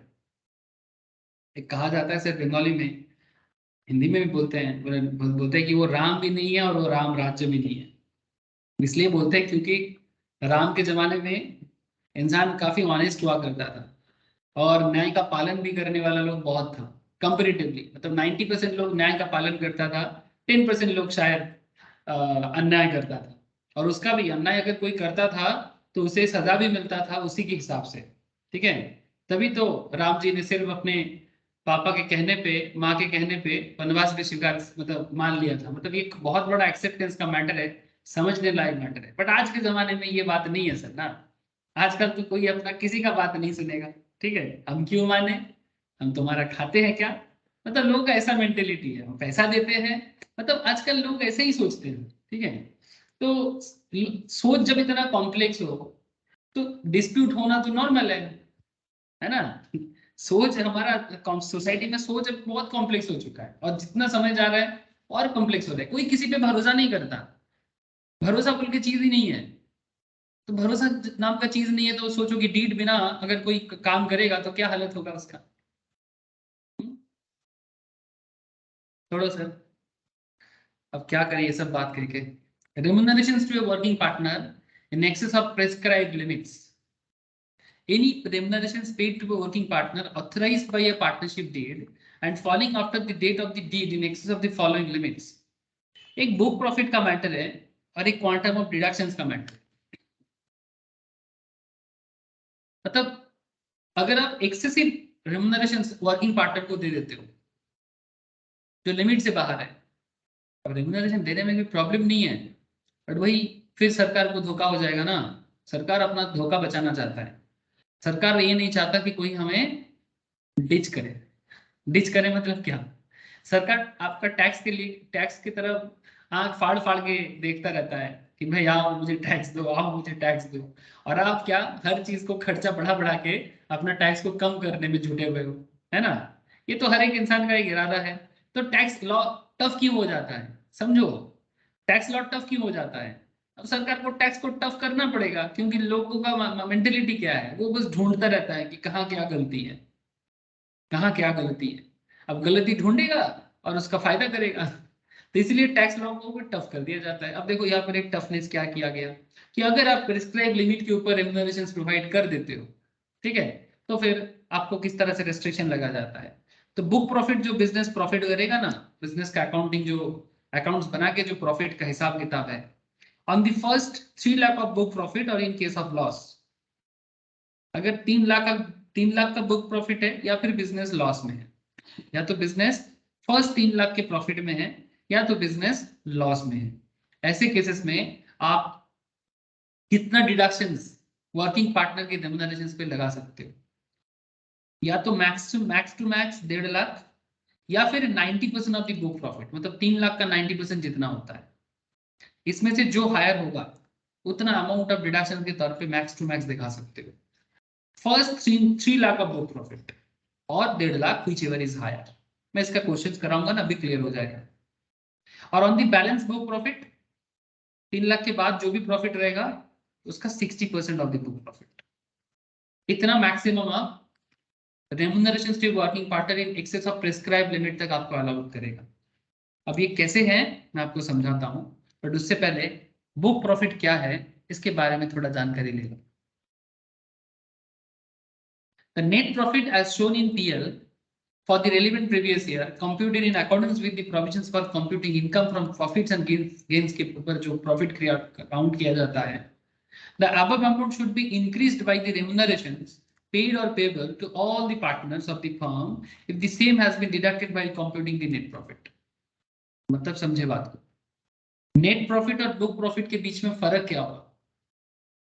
पीएल जब हम लोग प्रॉफिट एंड लॉस अकाउंट बनाते हैं तो उसमें हम लोग नेट प्रॉफिट करके इधर हम लोग इनकम शो कर देते हैं और इधर हम लोग एक्सपेंस शो कर देते हैं, है ना सर। तो इनकम से एक्सपेंस को हटाते हैं तो हमें नेट प्रॉफिट मिल जाता है। इसमें क्या है सर, कोई बात नहीं। तो क्या कहते हैं, तो net profit as shown in PL for the relevant previous year, मानो कि 22-23 प्रीवियस ईयर का हम लोग बना रहे हैं, computed in accordance with the provisions of computing income of profits and gains, इसके बारे में सेक्शन 40B में भी बोला है। The above amount should be increased, मतलब नेट प्रॉफिट अगर मानो आपका 1 लाख है, ठीक है, इस अमाउंट को इंक्रीज करना पड़ेगा by the remunerations paid or payable to all the partners of the firm if the same has been deducted while computing the net profit। मतलब नेट प्रॉफिट को काउंट करने के टाइम पे, बात को समझे, नेट प्रॉफिट को कैलकुलेट करने के टाइम पे अगर आपने पार्टनर्स का रेम्युनरेशंस को, पार्टनर का जो भी रेम्युनरेशंस है, सपोज मानो कि आपने किसी को 50,000 का रेम्युनरेशन दिया तो आपका प्रॉफिट कम हो गया, तो यहाँ पर सिंपल बोल रहे हैं कि अगर 1 लाख का प्रॉफिट आया तो आप इसे ऐड बैक कर दो। 50,000 जो पार्टनर का रेम्युनरेशन है जो पेबल है या पेड है, ठीक है, if the same has been deducted while computing the net profit, तो इसे ऐड बैक करो 50,000 का, तो 1,50,000 आता है, तो इसे कहते हैं बुक प्रॉफिट। ठीक है, मतलब प्रॉफिट को डिस्ट्रीब्यूट करने से पहले जो सिचुएशन होता है, मतलब पार्टनर को रेम्युनरेशन देने से पहले, देने के बाद जो प्रॉफिट होगा उसके साथ आप पार्टनर्स का जो रेम्युनरेशन है जो पेड है या पेबल है उसे आप ऐड बैक करके बताओ कि आपका क्या सिचुएशन है, उसे बुक प्रॉफिट कहेंगे। ठीक है, अब एक क्वेश्चन कराते हैं, क्लियर हो जाएगा। अच्छा, वर्किंग पार्टनर तब से बोल रहे तो वेरी सिंपल कॉन्सेप्ट है sir, an individual who is actively engaged in conducting the affairs of the business और professions of firm of which he is a partner. जो एक्टिवली किसी बिजनेस पार्टनरशिप बिजनेस में एकदम एक्टिवली बिजनेस का affairs को संभालते हैं, ठीक है, उसे वर्किंग पार्टनर कहते हैं, और जो नहीं करते उसे नॉन वर्किंग पार्टनर कहते हैं। ये एग्जांपल देखो, आप समझ जाओगे कि पूरा खेल क्या है। Sorry, Firm paid 7,50,000 as remuneration to its partner. Firm 7.5 lakh अपने पार्टनर को रेम्यूनरेशन पे कर रहा है प्रीवियस ईयर 22-23 में in accordance with its partnership deed and it has a book profit of 10 lakh. book profit 10 lakh मतलब पार्टनर्स को payment करने के पहले का सिचुएशन, मतलब अगर नेट प्रॉफिट काउंट हो गया तो उसको इंक्रीज कर दो पार्टनर के रेम्यूनरेशन अमाउंट से। तो आपको अभी इतना सोचने की जरूरत नहीं, आपको बुक प्रॉफिट दे दिया ना 10 लाख का बस। So what is the remuneration allowed as deductions, आपको कितना रेम्यूनरेशन अलाउड करेगा डिडक्शंस के तौर पे। The allowable remunerations calculated as per the limit 40 subsection B clause 5 VVIP concept है, वीवीआईपी कॉन्सेप्ट है। कैसे देखो सर, पहला 3 lakh of the book profit का 90%, तो 10 लाख का बुक प्रॉफिट बोला तो फर्स्ट 3 लाख पे 90% कितना होता है, आउट ऑफ 10 लाख 3 लाख आप वहां से ले लो, तो 3 लाख पे 90% मतलब 2,70,000।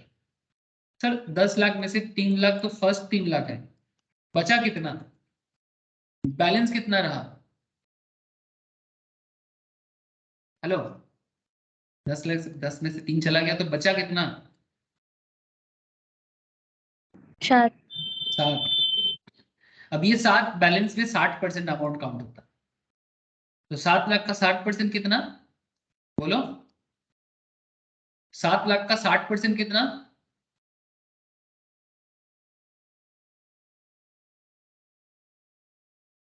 कितना होता है रे बाबा, 4,20,000। ठीक है, तो 4,20,000 जो आपका अमाउंट आया ना सर, इतना आपको डिडक्ट करने का मौका मिलेगा।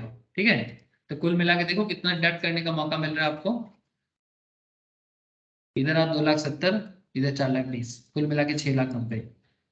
तो एक्सेस अमाउंट कितना है, एक्चुअली आपने रेम्यूनरेशन पे कितना पे किया, ये आपका एक्सपेंस है ना सर बिजनेस का, आप 7.5 लाख का रेम्यूनरेशन पे किए पार्टनर को, which is actually your expense, but ये 7.5 लाख आपको अलाउड नहीं करेगा, कितना करेगा 6,90,000। तो एक्सेस अमाउंट जो है 60,000, 7,50,000 minus 6,90,000 would be disallowed as per section 40 subsection B clause 5।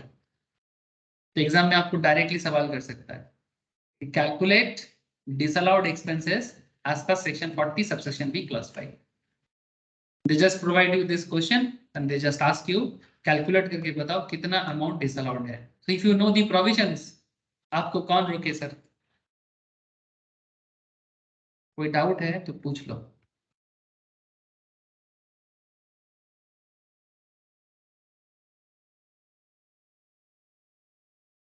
Any doubts sir? कोई डाउट है क्या, या फिर से समझाए।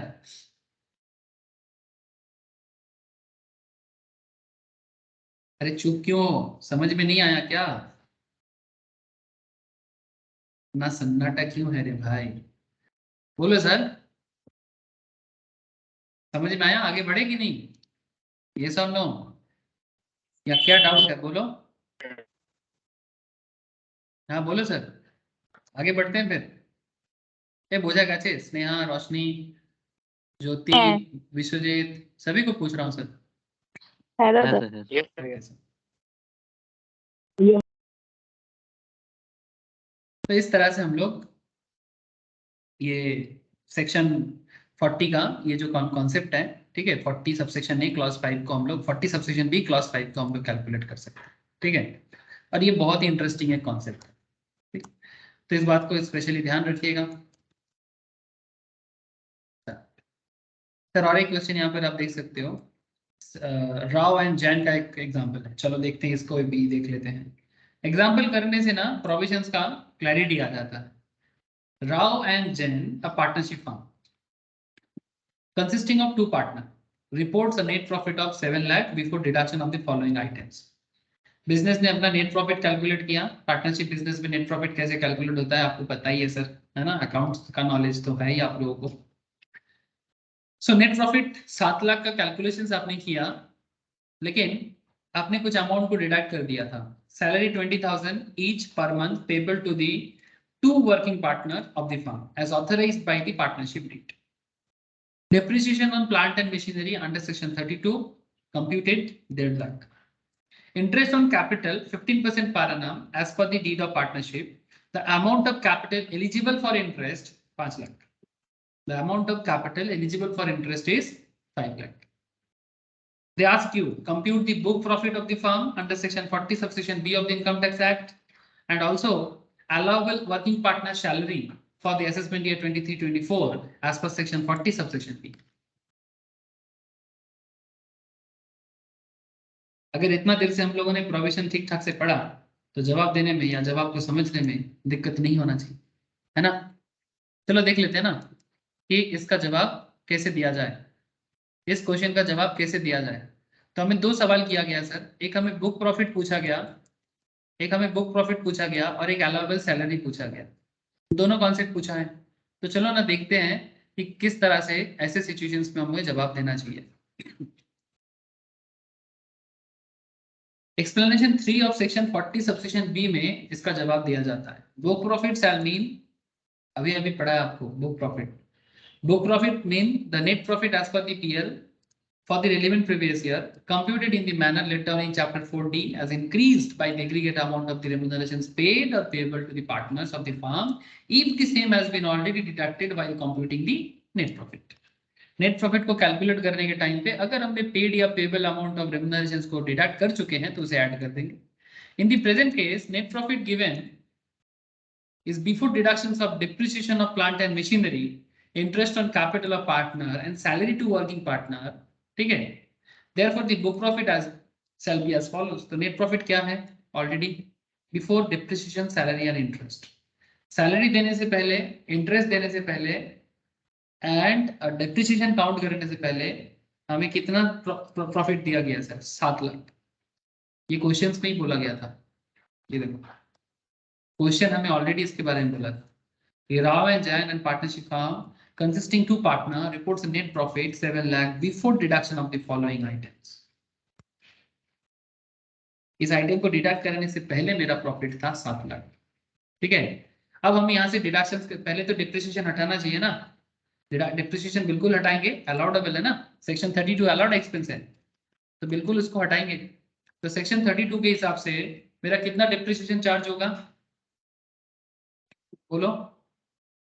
अच्छा कंप्यूटेड है, कैलकुलेट करने का जरूरत नहीं है, we don't need to calculation sir, because already compute करके बोल दिया 1.5 लाख, तो हमें कुछ ज्यादा कुछ नहीं करना है। जब कंप्यूटेड बोल देगा तो दिमाग कम लगाओ, ठीक है।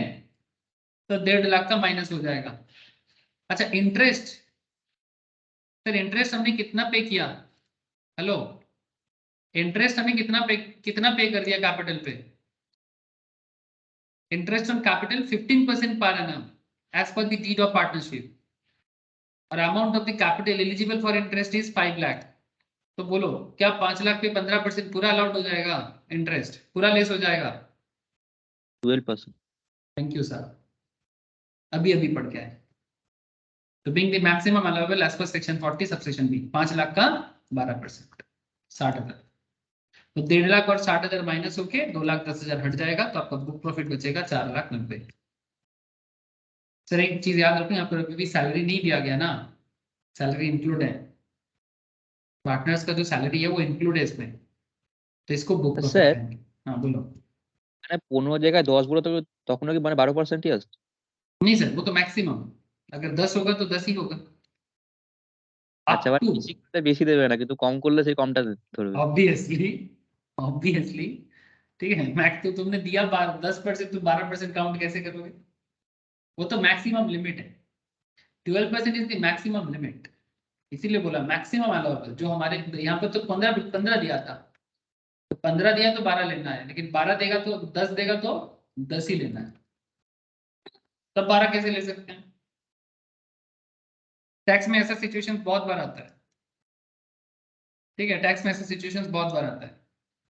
अच्छा आगे बढ़े, बुक प्रॉफिट कैलकुलेट समझ में आ गया। अच्छा salary actual paid to working partner, कितना सैलरी देना था? क्वेश्चन कितना बोला था? 20,000 each per month payable to 2 working partners, और ऑथराइज्ड भी किया था डीड ने ऑथराइज भी किया था।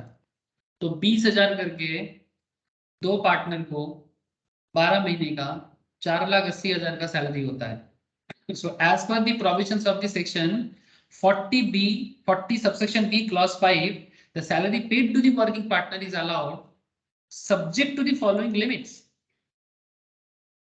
On the first 3 lakh of the book profit or in case of loss. तो पहला रूल्स क्या है, कितना अमाउंट हम डिडक्ट कर सकते हैं रेम्यूनरेशंस का?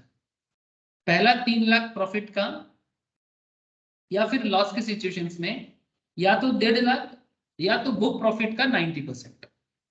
तो देख लो कौन सा ज्यादा है, जो ज्यादा है वो अलाउ होगा, और बैलेंस बुक प्रॉफिट में 60%।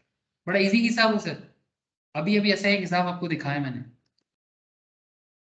मतलब हम लोग सिंपल हिसाब लगाएंगे, 4,80,000 का बुक प्रॉफिट है, कैलकुलेटेड बुक प्रॉफिट कितना है 4,80,000 का, तो आउट ऑफ 4,80,000 4,80,000 में से पहला बुक प्रॉफिट 3 लाख पे कितना लगाए, 90% ऑफ 3 लाख कितना होता है 2,70,000, 2,70,000, 2,70,000 और 1,50,000, 2,70,000 और 1,50,000, whichever is higher, तो 2,70,000। बैलेंस कितना बचा, मतलब 4,80,000 में से 3 लाख चला गया, बचा कितना 1,80,000। 1,80,000 पे कितना लगाएंगे 60%, सही किया ना? या 4,90,000 कितना था सर, 4,90,000 था कि 4,80,000 था? तो सॉरी 4,90,000 था, 4,90,000 था सर, मैं 4,80,000 बोल के गलत बोल दिया। 4,80,000 तो सैलरी था, सॉरी 4,80,000 तो सैलरी था, 4,90,000 हमारा बुक प्रॉफिट था। तो बुक प्रॉफिट बचा कितना 4,90,000, तो 4,90,000 और इधर बचा हुआ 3 लाख को हटा दो, तो कितना बचा सर 4,90,000 माइनस 3 लाख करने से कितना होता है 1,90,000 ना, उस पे कर दो 60%। 1,90,000 पे 60% करने से कितना होता है, हेलो 1,90,000 में 60% करने से कितना आ रहा है सर 1,14,000। 1,14,000, तो 2,70,000 और 1,14,000, तो मैक्सिमम अलाउबल पार्टनर सैलरी 3,84,000। इतना सैलरी आपको अलाउ करेगा माइनस करने के लिए, इतना सैलरी आपको अलाउ करेगा सर माइनस करने के लिए, ठीक है? इतना बिल्कुल अलाउबल है, मतलब ये सैलरी आपका एक्सपेंस अलाउबल है।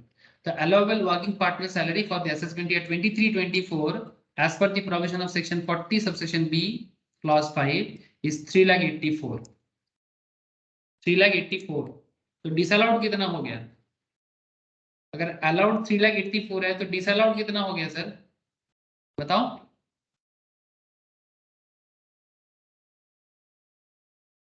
फोर 4,80,000 का आपने एक्चुअली पेमेंट किया था सैलरी, बट अलाउड किया 3,84,000 का, तो डिसअलाउड कितना हो गया? ये भी तो आपको सवाल कर सकता है कि डिसअलाउड बताओ। तो 4,80,000 से 3,84,000 को हटाओ, 96,000। 96,000। ये डिसअलाउड पार्टनर सैलरी है जिसको आपको माइनस करने का मौका नहीं मिलेगा, जिसको माइनस करने का मौका नहीं मिलेगा। ये है सेक्शन 40 सबसेक्शन बी का हिसाब किताब। बोलो सर समझ में आ रहा है कि नहीं? पार्टनरशिप फॉर्म एंड एलएलपी काफी इंपॉर्टेंट है, बड़ा क्वेश्चन के अंदर भी आपको ऐसा पार्टनरशिप का हिसाब दे सकता है, और अलग से भी आपको 40 सबसेक्शन भी डायरेक्टली भी पूछ सकते हैं। तो आपको रेडी रहना चाहिए। 4-5 इंपॉर्टेंट पॉइंट था, मैंने आपको सारा पॉइंट ही डिस्कस कर दिया, ठीक है? डिस्कस भी कर दिया, कुछ अच्छे एग्जांपल्स भी पढ़ लिए सर, हाँ क्वेश्चंस भी देख लिया। यही आता है सर, ऐसा ही क्वेश्चन आएगा। अगर 40 सबसेक्शन बी में सवाल करेगा तो ऐसे ही सवाल करेगा, और क्या, ठीक है? घुमा फिरा के इससे आगे पीछे और क्या हो सकता है, हाँ थोड़ा अगर पॉइंट को घुमा के दे सकता है, हो सकता है कि आफ्टर डिडक्शन बोलेगा तो फिर आपको ऐड बैक करके उसको काउंट कर लेना चाहिए, ठीक है? बस ऐसा ही। मैं कुछ आप लोग को ऑलरेडी, जिन लोगों को नहीं मिला मुझे बताना, मैं ऑलरेडी ये समरी नोट्स का और क्वेश्चन आंसर प्रैक्टिस के लिए भी मैं आपको ऑलरेडी नोट्स प्रोवाइड करके रखा, ठीक है? तो आप लोग ना स्टार्ट कर दो, क्वेश्चन आंसर प्रैक्टिस करना स्टार्ट कर दो, ठीक है? ऐसे कुछ इंपॉर्टेंट क्वेश्चंस मैं ऐसे भी खुद भी कराऊंगा आपको क्लास में, लेकिन आप देखना चालू करो। अच्छा ठीक है सर, तो ये इतना था। अच्छा अब जो पॉइंट आता है that is section 40A। Section 40A किस मैटर में बात करता है? एक्सपेंसेस और payment not deductible in certain circumstances. Expenses और payment not deductible in certain circumstances, मतलब ऐसे तो एक्सपेंस में मेरा अधिकार है कि मैं इसको अपना खर्चा दिखाऊं और टैक्स को कम करूं, बट इन सर्टेन सिनारियो कुछ एक्सपेंस को माइनस करने का मौका आपको नहीं मिलेगा। सर क्यों? मेरी मर्जी, मैं अपना खर्चा ना दिखाऊं, ये मेरा मर्जी होना चाहिए। सर आपकी मर्जी से नहीं होगा, इनकम टैक्स की मर्जी से होगा। और यहाँ पर खेल खेलता है असेसिंग ऑफिसर। ठीक है, बड़े बड़े केसेस में जब कोई प्रॉब्लम पकड़ा जाता है तो आपके सामने ऐसा सिनेरियो आता है, आपको गवर्नमेंट की तरफ से या असेसिंग ऑफिसर की तरफ से, गवर्नमेंट की तरफ से मतलब कौन? Assessing officer. ठीक है, असेसिंग ऑफिसर की तरफ से आपको ये बोला जाएगा कि भाई आप ये एक्सपेंस को माइनस नहीं कर सकते। तो उसके लिए कुछ सिनेरियो है, कुछ सिचुएशंस है, तो वो सिनेरियो और सिचुएशंस आपको 40A में जानना है। Expenses are payment not deductible in certain circumstances. ठीक है, तो जैसे कि अगर मैं आपको शॉर्ट में एक बार बता दूं कि ऐसा क्या क्या सिनेरियो है जो 40A सबसेक्शन के अंदर बोला गया है, सबसेक्शन 2 के अंदर। Any expenditure incurred in respect of which a payment is made to a related person or entity। अगर आप कोई रिलेटेड पर्सन को या रिलेटेड एंटिटी को, मतलब जैसे कि एंटिटी इन द सेंस जैसे कि सब्सिडियरी होल्डिंग, ठीक है, होल्डिंग अपने सब्सिडियरी को खर्चा दिखा रहे हैं, या कोई रिलेटिव को कोई खर्चा दिखा रहे हैं। ठीक है, तो any expenditure incurred in respect of which a payment is made to a related person. तो जब ऑडिट होता है ना सर, टैक्स ऑडिट होता है, ठीक है, तो जब चार्टर्ड अकाउंटेंट टैक्स ऑडिट करने जाते हैं या असेसिंग ऑफिसर जब इनकम टैक्स वाले ऑफिसर सर गवर्नमेंट की तरफ से जब एसेस करने के लिए आते हैं, बड़ा घोटाला पकड़ने के लिए, तब वो ये सब चीज ना बहुत गौर से देखता है कि भाई देखो कि भाई इसके बिजनेस पे क्या है, कि किसको खर्चा करके रखा है, कौन है ये लोग जिसके नाम पे खर्चा दिखाया। जरूरत पड़ने से उनका डिटेल्स, एड्रेस, उनका सारा चीज मांगना पड़ता है। पूछताछ उनको भी जाके हल्का फुल्का किया जा सकता है, क्योंकि क्या है ना, कुछ लोग ऐसे भी हैं सर हमारे समाज में, मतलब बोलते हैं ना, हाथी के दांत खाने की एक दिखाने की एक, ऐसे बोलते हैं ना, कहावत है, बड़ा ही सुंदर सा कहावत है। तो इट्स लाइक दैट कि कुछ लोग क्या करते हैं ना, बिजनेस घोटाले वाला करता है और सामने एक छोटा सा दुकान दिखा देते हैं, या फिर बिजनेस करते हैं और अपने रिलेटिव के नाम पे बड़ा बड़ा खर्चा दिखा के खर्चा को कम ज्यादा करके अपना टैक्स लायबिलिटी को कम कर देता है। बहुत सारा करप्शन हो सकता है। ठीक है, तो इसीलिए ये पर्टिकुलर पॉइंट में बात कर रहे हैं, एक्सपेंस और payment not deductible in certain circumstances. मतलब आप एक चीज समझ पाओगे सर इस पॉइंट पे कि इनकम टैक्स डिपार्टमेंट हर एक स्टेप्स लेता है करप्शन की बदबू सामने देख के। उनको लगता है कि भाई इसमें घोटाला हो सकता है, तो जब भी उनको लगेगा घोटाला हो सकता है तब भी वो कुछ रेस्ट्रिक्शन वाला बात कर देगा। वैसे ही एक सेक्शन है 40A का, तो ऐसा ही बोला है sir, any expenditure incurred in respect of which a payment is made to a related person और entity to the extent it is considered excessive or unreasonable by the assessing officer।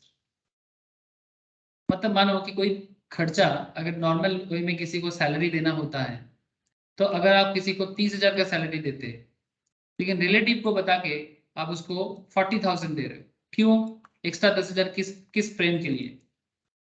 ऐसा क्या प्रेम आ गया? मार्केट में अगर ऐसा लोगों को salary 30,000 दिया जा रहा है तो आप 10,000 एक्स्ट्रा क्यों देते हैं? सवाल कर सकता है, आपको सवाल कर सकता है, जवाब देना पड़ेगा।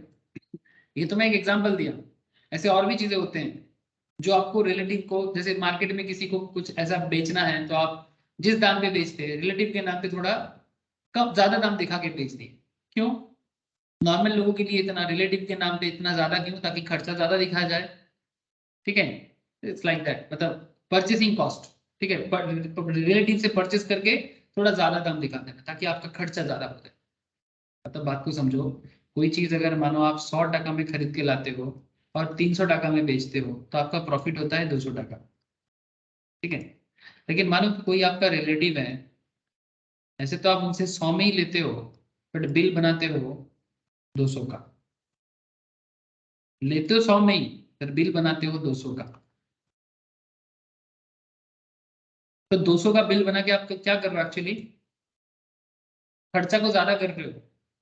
तो प्रॉफिट जहां पर आपका 200 टका एक्चुअल में था, लेकिन एक्चुअल में आपका प्रॉफिट कितना है? 200 का।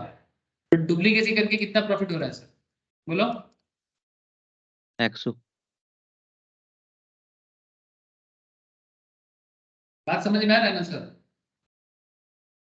इस तरह का सिचुएशन क्रिएट किया जाता है। बिल में चेंज कर देते हैं, लोगों को दिखाते हैं कि भाई मेरा 100 का चीज है, बट बिल दिखा देते हैं 200 का, तो मैं प्रॉफिट कर रहा हूँ 100 का। तो इस तरह से आप अपने प्रॉफिट को कम कर सकते हो कि 200 का चीज 300 पे बेचोगे तो 100 का प्रॉफिट है, पर 100 का चीज 300 पे बेचोगे तो 200 का प्रॉफिट है। सर नॉर्मल वे में ये सब चीज होता है, ऐसा नहीं कि ऐसा होता नहीं है, बहुत होता है, ऐसा ही होता है, ठीक है, ऐसा ही होता है। लेकिन प्रॉब्लम ये है कि अगर ये जरूरत से ज्यादा हो जाए, ठीक है, अगर सारे के सारे लोग ऐसा करना चालू कर दे, तो सरकार के घर में टैक्स का कलेक्शन कम हो जाता है। अब तब सरकार ना एकदम टाइट डिसीजन देते हैं, तब ना जिसको भी उसको लगेगा कि भाई टैक्स कलेक्शन कम है, सरकार भी कुछ पीछे नहीं है, उसे भी पता है डिपार्टमेंट ऐसे नहीं बनाया जाता इनकम टैक्स वाले। ये क्या करेगा, जैसे ही देखेगा कि भाई कलेक्शन कम हो जा रहा है, इतना बिजनेस इससे ज्यादा है, उनको तो इकोनॉमी का नॉलेज है ना sir, economy GDP they know everything, कि मार्केट में कितना प्रोडक्शन है, कितना सेल है, कौन सा दाम किस दाम पे बिकता है, दे नो एवरीथिंग। सो अगर उसके हिसाब से उनको प्रॉफिट नहीं होता है, या फिर उनको तो प्रॉफिट, उनको तो अगर कलेक्शन या फंड कलेक्ट नहीं होता है, तो वो क्या करेगा? मार्केट में खबर लेके रेड मारेगा, और क्या, खबर लगाएगा और रेड मारेगा, और रेड करके फिर, और क्या, समझ रहे हो आप? আচ্ছা স্যার, बोलो। বলছি যে কালকে কোনো প্রোডাক্ট কিনলাম, কিনে আমি যদি বললাম যে যা যা দাম তার থেকে বেশি দামে মানে একটা বিল ইস্যু করে দিতে, মানে ওটা বেসিক্যালি কেন করবো? আমার এক্সপেন্সেসটা বাড়াবো প্রফিটটা কমানোর জন্য। এবার এবার যে বিজনেসম্যান এখন আমাকে বেশি দামে প্রোডাক্টটা মানে একটা বিল বানিয়ে দিল, তো ওর তো তাহলে সেল প্রাইস বেড়ে গেল, মানে ওর তো हाँ profit. Sir, yes you are right sir, exactly, तभी तो बात रिलेटेड पर्सन्स में हो रहा है। नॉर्मल बंदा तो नहीं करेगा। Very good point sir. Normal बंदा तो नहीं करेगा, पर रिलेटेड पर्सन तो कर सकता है, अपने ही किसी को बना बिठा के, किसी के नाम पे दुकान दिखा के, ऐसा करा किया जाता है ना सर। अपना ही सब्सिडियरी दिखा, मतलब बेसिकली आपका ही कोई कनेक्टेड एंटिटी है, बट आप उन्हीं के नाम पे एक बिल बना के एक झूठा बिल पकड़ा रहे हो कि देखो मैं इनसे परचेज किया।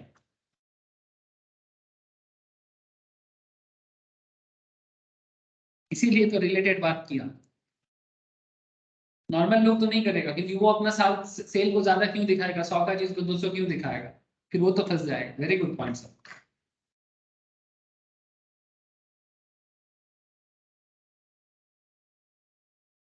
पॉइंट समझ में आ रहा है ना?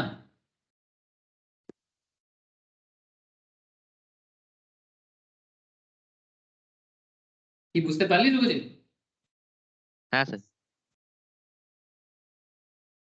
क्वेश्चन में ही जवाब छुपा होता है सर, थोड़ा सा ना ढूंढना आना चाहिए।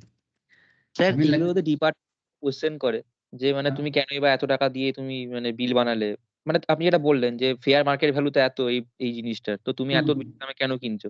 এখন সে যদি উত্তর দিয়ে দেয়, যদি একটা কিছু একটা ম্যানিপুলেটিভ কথাবার্তা বললো যে না মানে ওই মেটেরিয়ালটা হয়তো ভালো মেটেরিয়াল বা এরকম ব্যাপার, এত नहीं नहीं, वो बोल नहीं पाएगा वो, क्योंकि जो जो ऑफिसर होता है ना, वो कोई घास पे मूर दे के चलने वाला बंदा नहीं है, ठीक है। असेसिंग ऑफिसर अगर बिकाऊ नहीं है तो अलग बात है, मतलब किसी को जबरदस्ती बिकाऊ बोलना नहीं चाहिए, बट अगर वो जेन्युइन ऑफिसर है ना, उसको नॉलेज पूरा है, और उसका जो टीम होता है ना, टीम में हर तरह का एक्सपर्ट होता है सरकार, हर तरह का एक्सपर्ट होता है, दे हैव अ नॉलेज। झूठ मूठ का बोलने से कोई मानेगा नहीं आपका बात, मतलब बिना रीजन का, मतलब कोई वो जवाब ही नहीं दे पाएगा, चुप रहेगा, कुछ नहीं बोल पाएगा।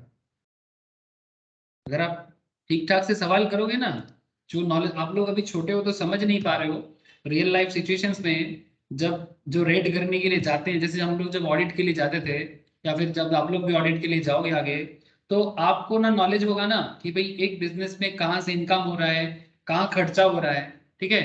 इसका जवाब अगर ऑफिसर, ठीक है, दे नहीं सकता, जैसे गवर्नमेंट लेवल में हम लोग को बहुत घोटाला देखने को मिलता था, मैं आपको जेन्युइन बात कर रहा हूँ, तो घोटाला है तो पैर भी पकड़ लेता था, that's a different part. But point is that कि इस तरह का सिचुएशंस में आपको ये समझना पड़ेगा कि वो क्यों ऐसा कर रहा है, क्योंकि उसका सिचुएशंस में वो चारों तरफ का प्रॉब्लम उसको बना के रखा है, हर चीज में उसका हिसाब किताब गड़बड़ है, अब वो कुछ बोल नहीं पाएगा आपको। तो जिसका नॉलेज होगा ना, वो एकदम सही पॉइंट पे क्वेश्चन करेगा, और क्वेश्चन का जवाब भी नहीं मिलेगा तो कुछ नहीं बोल पाएगा। आप सोचोगे वो सही जवाब दे देगा, कभी नहीं दे सकता। हाँ, वो अलग चीज कि कई कबार पूछताछ में इधर उधर का कोई नॉर्मल बात भी थोड़ा सा ज्यादा हो जाता है, तो वो ठीक है, वो नॉर्मल बात में सुलझ जाएगा। अच्छा देखो, individual firm, any relative of the individual, husband और वाइफ, ब्रदर और सिस्टर, एनी लीनियर असेंडेंट और डिसेंडेंट ऑफ द इंडिविजुअल, इसे रिलेटेड पर्सन कहते हैं, ठीक है। अपने हस्बैंड, वाइफ, ब्रदर, सिस्टर, कोई linear ascendant and linear descendant, मतलब अपने ही परिवार में कोई कनेक्टेड में, ठीक है। मतलब हस्बैंड ये लाइफ रिलेटेड में, वाइफ के रिलेटेड में। फार्म के केस में any partner of the firm और relative of such partner. HUF and AOP के केस में, तो Hindu undivided family with joint family association of person के केस में, any member of the HUF और AOP और any relative of such member, any relative. Company के case में director of the company और any relative of the director. ऐसे company के बारे में मुझे याद आया, जैसे ये जो रिसेंटली एक बड़ा घोटाला हुआ कुछ बैंक के बीच में, जैसे येस बैंक में करप्शन हुआ, ICICI बैंक में करप्शन हुआ, पता है आपको? चंदा कोचर जी, ICICI बैंक में चंदा कोचर जी ने जो प्रॉब्लम क्रिएट किया, आज जेल में है, पता है आपको? हाँ, मतलब वुमेन एम्पावरमेंट का एक मतलब एक लीडर माना जाता है अरुंधति भट्टाचार्य, चंदा कोचर, ठीक है। लेकिन इन्होंने जो प्रॉब्लम क्रिएट किया रिसेंटली रिलेटेड पार्टी के ट्रांजैक्शंस में, मैं नाम इसलिए लिया, आपको पता होना चाहिए। देखो क्या किया, कॉस्ट अकाउंटेंट है sir, institute of cost accountants of India, देख रहे हो? CMA है, CMA। क्या थे सर? सर ICICI का MD एंड CEO थे सर। अभी कहाँ है सर? अभी जेल में। क्या किया सर? बोला ना आपको, रिलेटेड पार्टी प्रॉब्लम किया।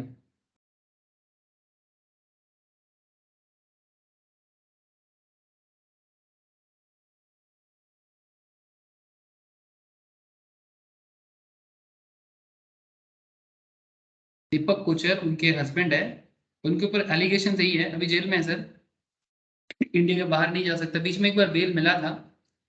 Favoured Videocon group, Videocon group में, Videocon group basically Venugopal Dhoot group का है। वेणुगोपाल धूत एंड इनके बिजनेस पे पार्टनर थे इनके हस्बैंड, और ICICI बैंक से वीडियोकॉन का बिजनेस अभी बहुत ही खराब हालत में है। ऐसे बिजनेस को, ये देखो सर, ए फार्म ही had set up with Chanda Kochhar's husband Deepak Kochhar and two relatives 6 months after the Videocon group got 3250 crore as loan from ICICI Bank in 2012। एक लॉस मेकिंग बिजनेस को इतना लोन आप कैसे दे सकते हो? तो ये रिलेटेड पार्टी काम कर रही है ना, तो ये सब स्कैंडल पकड़ना बहुत बड़ी बात नहीं है। आगे आप खुद से भी आगे जांच ले सकते हो। फिर CBI प्रूव हुआ, FIR लॉन्च हुआ, ठीक है, for cheating and defaulting ICICI bank with the tune of 1730 crore का चीटिंग हुआ है। CBI details the modus operandi and charged them with offence punishable under section 120B conspiracy, 420 cheating of IPC, section 7 trafficking gratifications, ठीक है, and 13 subsection 2 criminal misconduct, 13 subsection 1 clause D pecuniary advantage, मतलब positions का advantage लेना, और the prevention of corruption act का ये सब charge लगाया। चार्ज लगा के अभी सिचुएशन अच्छा नहीं है sir. I hope you understand, just आपको एग्जांपल के लिए दिया। करप्शन पकड़ा जाता है सर, सरकार अगर न्याय का पालन करता है ना, हर करप्शन पकड़ा जाता है। एक क्वालिफाइड कॉस्ट अकाउंटेंट, एक qualified banker, top level authority, head of ICICI। आगे देखो, अच्छा समझ में आ रहा है ना सब? तो स्पेसिफाइड पर्सन। अच्छा अब बात करते हैं, जैसे ये आपको मैंने 3-4 पॉइंट बताया रिलेटेड के केस में। अच्छा, any SSE any individual who has a substantial interest, 20% or more voting power or beneficial entitlement to 20% of profit in the business or profession of the SSE, relative of such individual. Any SSE भी हो सकता है, any SSE जैसे मानो जो relative नहीं है, जो कंपनी या कंपनी का डायरेक्टर नहीं है या उनका रिलेटिव नहीं है, HUF नहीं है या फिर HUF के रिलेटिव नहीं है, तो बाकी कोई SSE भी हो सकता है जिनके साथ आपका कोई कनेक्शन चल रहा है। लेकिन ये बंदा कौन है? जिनके आपके बिजनेस पे 20% या उससे ज्यादा वोटिंग पावर है, जिनके आपके बिजनेस पे 20% प्रॉफिट शेयरिंग है। ऐसे ऐसे ऐसे ऐसे केसेस को सब्सटेंशियल इंटरेस्ट कहा जाता है।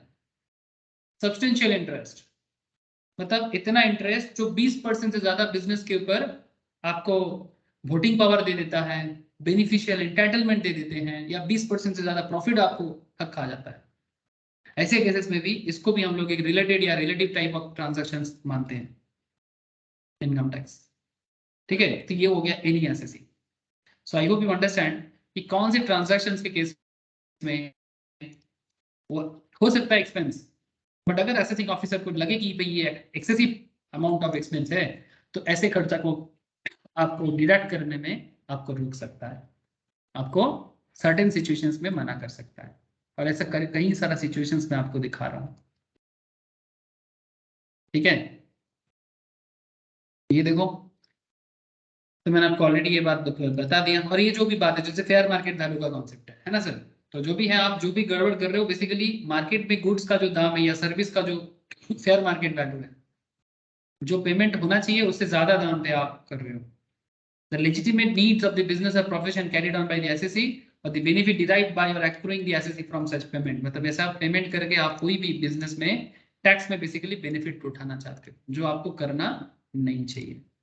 और यहाँ पर स्पेसिफाइड पर्सन्स में individual, company, HUF, AOP and all एसएससीज, सारा केस आपने देखा। ठीक है, सब्सटेंशियल इंटरेस्ट भी क्या होता है ये भी मैंने आपको बताया। ठीक है, अच्छा ये तो आप लोग जानते हो सर मुझे, और इसमें क्या बात करना है कि payment in excess of 10,000 made otherwise than through prescribe mode. ठीक है, according to section 40A subsection 3 where the assessee incurs any expenditure in respect of which payment or aggregate of payment made to a person in a day, point to be noted, otherwise than by an account pay check drawn on a bank or by an account pay bank draft। Draft जानते हो? Draft मतलब एकदम directly आप राह चलते किसी को payment करना है, इट्स लाइक ए कैश। एक ड्राफ्ट बना के चेक की तरह देखने में होता है, पर उसमें पूरा कैश होता है। ठीक है, मतलब बैंक में जाओ, जितने का ड्राफ्ट बनाना है बैंक के जाकर बोलो, एक फॉर्म फिलअप करो, एक चार्जेस बैंक लेगा। 10,000 का ड्राफ्ट करोगे तो हार्डली 15-20 ऐसा कुछ चार्जेस लेता है, 15-20 रुपीज हार्डली। ठीक है, अब डिपेंड जितना अमाउंट बढ़ता है थोड़ा चार्जेस बढ़ता है, 20-25-30,000 भी करोगे 40-50 के आसपास का चार्ज बैंक लेता है। फिर वो चार्ज करके बैंक आपको एक ड्राफ्ट बना के आपको दे देता है, जो बेसिकली एकदम वैलिड है और एकदम कैश है। ठीक है, मतलब कैश की तरह ही। जैसे हम आप लोग आजकल इंस्टीट्यूट में चेक ये ऑनलाइन पेमेंट कर देते हो, हम लोग के टाइम पे ऐसा नहीं होता था। हम लोग के टाइम पे ड्राफ्ट के थ्रू से सर कौन मतलब इंस्टीट्यूट वगैरह को पेमेंट करना पड़ता है। ठीक है, क्योंकि तब इलेक्ट्रॉनिक सिस्टम आया था बट इतना अच्छा नेटवर्क नहीं था, तो इतना नहीं चल पाता था, फिर बैंक के बीच में ही होता था। अच्छा, तो an account payee check drawn on bank और बाय एन अकाउंट पे bank draft, use of electronic system through bank account or through such other prescribed electronic mode exceed 10,000 such expenditures shall not be allowed as deductions। ये मैं already आपको question करा दिया, इसका question मैं आपको already करा दिया कि आप 10,000 से ज्यादा कैश का खर्चा नहीं कर सकते। ठीक है, अगर करोगे तो एक्सपेंडिचर को एडमिसिबल डिडक्शंस पे कभी नहीं लाएगा। सेक्शन क्या है? 40A subsection 3, 40A subsection 3। Prescribe electronic mode के अंदर credit card, debit card, net banking, IMPS, UPI, RTGS, हाँ sir, real time gross settlements. UPI मतलब यूनिफाइड पेमेंट इंटरफेस, IMPS मतलब immediate payment service, NEFT national electronic fund transfer, भीम Bharat interface for money, Aadhaar pay. CBDT ने notification दिया था इसका। The provisions applies to all categories of expenditure involving payment for goods and service which are deductible in computing the taxable income। ठीक है, हर case में ये amount बोला है, 10,000 से ज्यादा करोगे तो एडमिसिबल नहीं करेगा। इफ एक एग्जांपल देखते हैं, If in respect of an expenditure of rupees 32,000 incurred by X Limited for cash payment of 8,000 are made on a particular day to one Mr. Y. One in the morning at 10 a.m., one at 12 noon, one at 3 p.m. and one at 6 p.m. समझ में आ रहा है sir? 32,000 का payment कर रहे हो 4 बार. 4 cash payments of 8,000 are made on a particular day, एक ही दिन में. One to Mr. Y, one in morning at 10 a.m., one at 12 noon, one at 3 p.m. and एक 6 बजे शाम को. The entire expenditure of 32,000 would be disallowed under section 40A subsection 3. मतलब आप 10,000 का बात समझते हो, पर ये बात नहीं समझे कि एग्रीगेट में पूरा दिन का 10,000, एग्रीगेट में होल डे का 10,000 होना चाहिए. ऐसा नहीं कि सिंगल ट्रांजैक्शंस में 10,000. ठीक है, तो अगर आप किसी को भी 10,000 से ज्यादा कैश का पेमेंट करते हो, भले ही पार्ट बाय पार्ट करो, 10 से कम करो, सेक्शन 40A सबसेक्शन 3 ये डिसअलाउड कर देगा. Since the aggregate of cash payments made during the day to mister Y exceeds 10,000. अगर आप ये ऑनलाइन पेमेंट करते, RTGS, NEFT, IMPS, any kind of bank account payee cheque, कुछ भी करते तो अलाउ कर देता. बट क्योंकि आप कैश कर रहे हो, 10,000 से ज्यादा कर रहे हो एग्रीगेट में, तो डिसअलाउड है. याद रखिए सर, 40A सबसेक्शन 3 मैं ऑलरेडी इसका क्वेश्चंस में करा के रखा आपको, पर यहाँ पर आपको डिटेल्स प्रोविजंस बता दिया. Payment in excess of 10,000 made otherwise than through prescribed mode deemed to be the income of the subsequent year. जितना अमाउंट, ध्यान से सुनना, जितना अमाउंट आप 10,000 से ज्यादा जितना अमाउंट आप एक्सेसली पेमेंट करोगे प्रेस्क्राइब मोड के बाहर, उसे नेक्स्ट ईयर का इनकम मान लिया जाएगा. मतलब bamboo. If expenditure has been allowed as deduction in any previous year on due basis. ठीक है, मतलब वो पुराना एक्सपेंडिचर एक्चुअली अलाउड था, लेकिन आपने उसको कैश में किया और वो भी प्रेस्क्राइब मोड के बाहर जाके पेमेंट किया, तो फिर वो पूरा का पूरा खर्चा नेक्स्ट ईयर इनकम मान लेंगे. समझ में आया सर?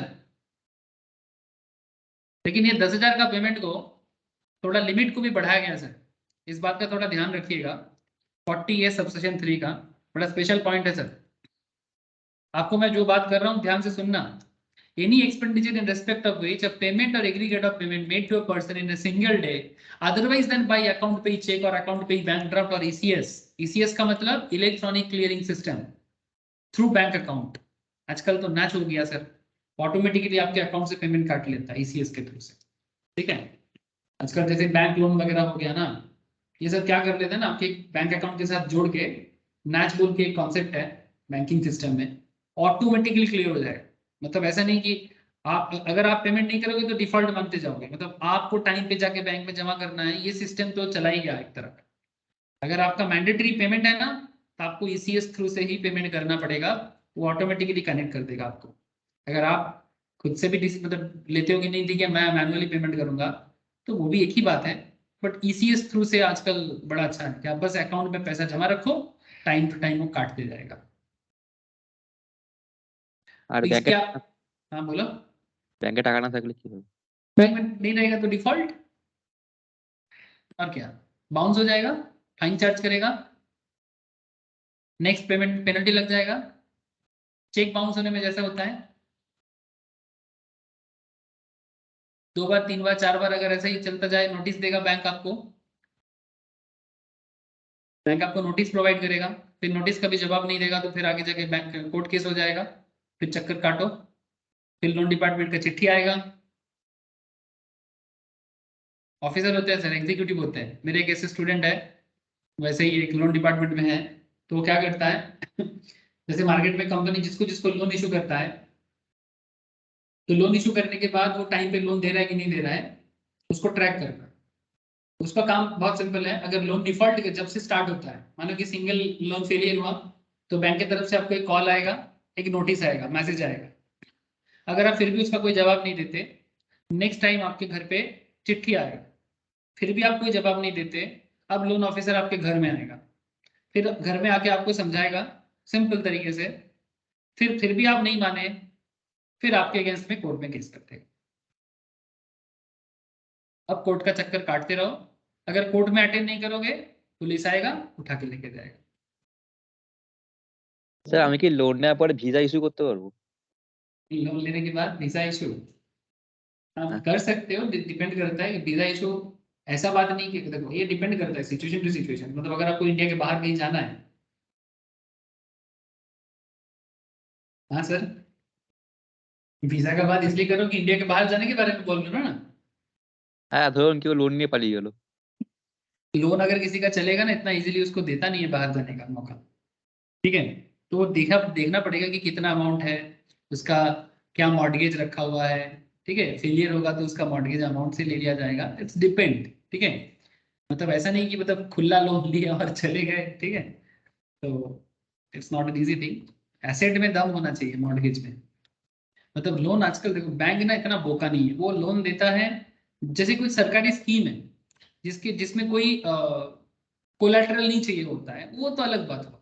जो छोटे छोटे लोगों को दिया जाता है, छोटा लोग मतलब जो नॉर्मली गरीबों को दिया जाता है, ठीक है। आप मान के चलो 5 लाख तक का लोन का एरिया है। लेकिन जैसे जैसे लोन का अमाउंट 20 लाख 25 लाख 30 लाख 30 करोड़ 40 करोड़ 50 करोड़ 1000 करोड़, ठीक है। आप शायद बोल रहे हो कि विजय माल्या का बात कर रहे हो शायद, तो विजय माल्या 11,000 में 15,000 करोड़ मार के चला गया, लेकिन उसका एसेट में दम है। अब क्या करेगा सरकार तो उसको ढूंढ रहा है। अब लंदन गवर्नमेंट दे नहीं रहा है, वो अलग बात, ठीक है। लेकिन उसका एसेट से दम है, तो एसेट को बेच बाच के सब निकल जाएगा सर। उसका काफी सारा एसेट ऑलरेडी सरकार के पास आ गया है। अब वो थोड़ा प्रोसेस है, बेचने बाचने में टाइम लगता है, ठीक है, तो मिल जाएगा। स्टेट बैंक ऑफ इंडिया का पैसा मार के चला गया। अब लोग बाकी भी जानते हो, नीरव मोदी, मेहुल चोकसी, रोटोमैक, बहुत सारे घोटाला के बारे में जानते हो। जैसे वीडियोकॉन ग्रुप का जो पैसा मारा, ठीक है, ये जो घोटाला हुआ जिसमें चंदा कोचर जी ने रिलेटेड पार्टी को फायदा दिया, ठीक है। तो समझ रहे हो ना सर, ऐसा नहीं है कि सजा नहीं मिलता। लोग सोचते हैं मेरा कौन क्या उखाड़ ले, अरे जिस दिन उखाड़ेगा ना उस दिन कुछ नहीं कर पाओगे, ठीक है। मतलब इसलिए हर चीज का एक लेवल पे ठीक है, पर जैसे ही वो लेवल क्रॉस कर रहे हैं मतलब आपका तो आप खुद अपने ही पीछे राम ले रहे हो। जैसे कि देखो ना कल क्या हुआ, ये पश्चिम बंगाल में क्या चल रहा है, कितना सारा लोगों ने घूस देके, पॉलिटिकल पार्टी को घूस देके जो इनएलिजिबल कैंडिडेट है वो जॉब लिया है, ठीक है। कल मिदनापुर में ऐसा ही एक सिचुएशन हुआ, एक लेडी, ठीक है, जो ऐसा ही ब्राइब देके जॉब लिया था। अब हाईकोर्ट ने जो चार्ट दिया जिसमें कौन सा किसने किसने घूस देके जॉब लिया था, ठीक है, उसका पूरा लिस्ट निकला। अब वो लिस्ट वायरल हो गया इंस्टाग्राम में। अब जैसे ये लिस्ट वायरल हो गया, जो टीचर थे, लेडी टीचर, अब इतना दिन तो बड़ा सर उठा के जॉब कर रहा था, अब उसका पसीना पसीना हो गया, फ्रस्ट्रेटेड होकर सुसाइड कर दिया। स्टूडेंट के सामने मुंह क्या दिखाएगा, समाज को क्या बोलेगा। मतलब इसलिए मतलब सोच समझ के इंसान को ना जिंदगी में आगे बढ़ना चाहिए। हम लोग ना कई बार सिर्फ सिक्योरिटी के चक्कर में इतना ज्यादा ग्रीडी हो जाते हैं, फिर आगे समझ में नहीं आता है सर, ठीक है। तो ये थोड़ा क्या बताओ सर, ऐसे बोले फिर मोरल क्लास हो जाएगा। चलो आगे बढ़ो। Any expenditure or payment or aggregate of payment made to a person in a single day, otherwise than by account pay check or account pay bank draft or ECS through bank account or through such other prescribed electronic mode exceeds 10,000, ठीक है।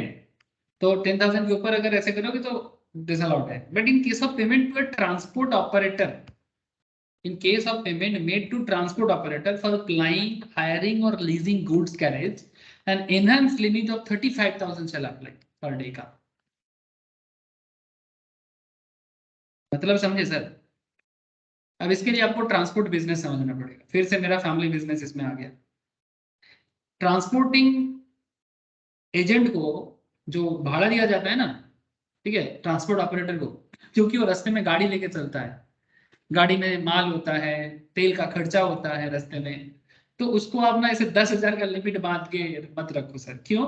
क्योंकि तब तो उसका तो problem हो जाएगा। वो रास्ते में कहाँ एटीएम ढूंढेगा, उसको कैश चाहिए, तो उसके लिए आप लिमिट बढ़ाओ, डेली लिमिट, कि भाई इतना कैश अमाउंट एक ट्रांसपोर्टर को जरूर दिया जाए, इतना अमाउंट एक ट्रांसपोर्टर को जरूर दिया जाए। The limit would be 35,000 in case of payment made to transport operator for flying, hiring, leasing goods carriage, otherwise than through prescribed mode। मतलब आप बिना ऑनलाइन वगैरह छोड़ के कैश में ही आप 35,000 तक पेमेंट कर सकते हो।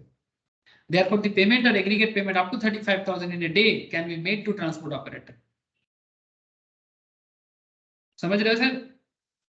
ट्रांसपोर्ट ऑपरेटर को आप एक एक दिन में 35,000 तक का कैश पेमेंट कर सकते हो, लेकिन इससे ज्यादा अमाउंट है, 35,000 का ज्यादा अमाउंट है तो ऑनलाइन करना पड़ेगा।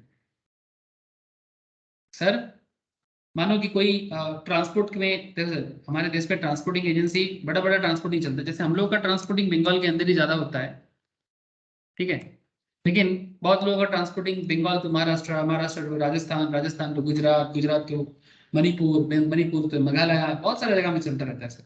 तो ऐसे भारत बड़ा देश है, छोटा मोटा तो देश है नहीं, कश्मीर से लेके कन्याकुमारी तक, इधर मणिपुर से लेके गुजरात तक बहुत बड़ा एरिया है।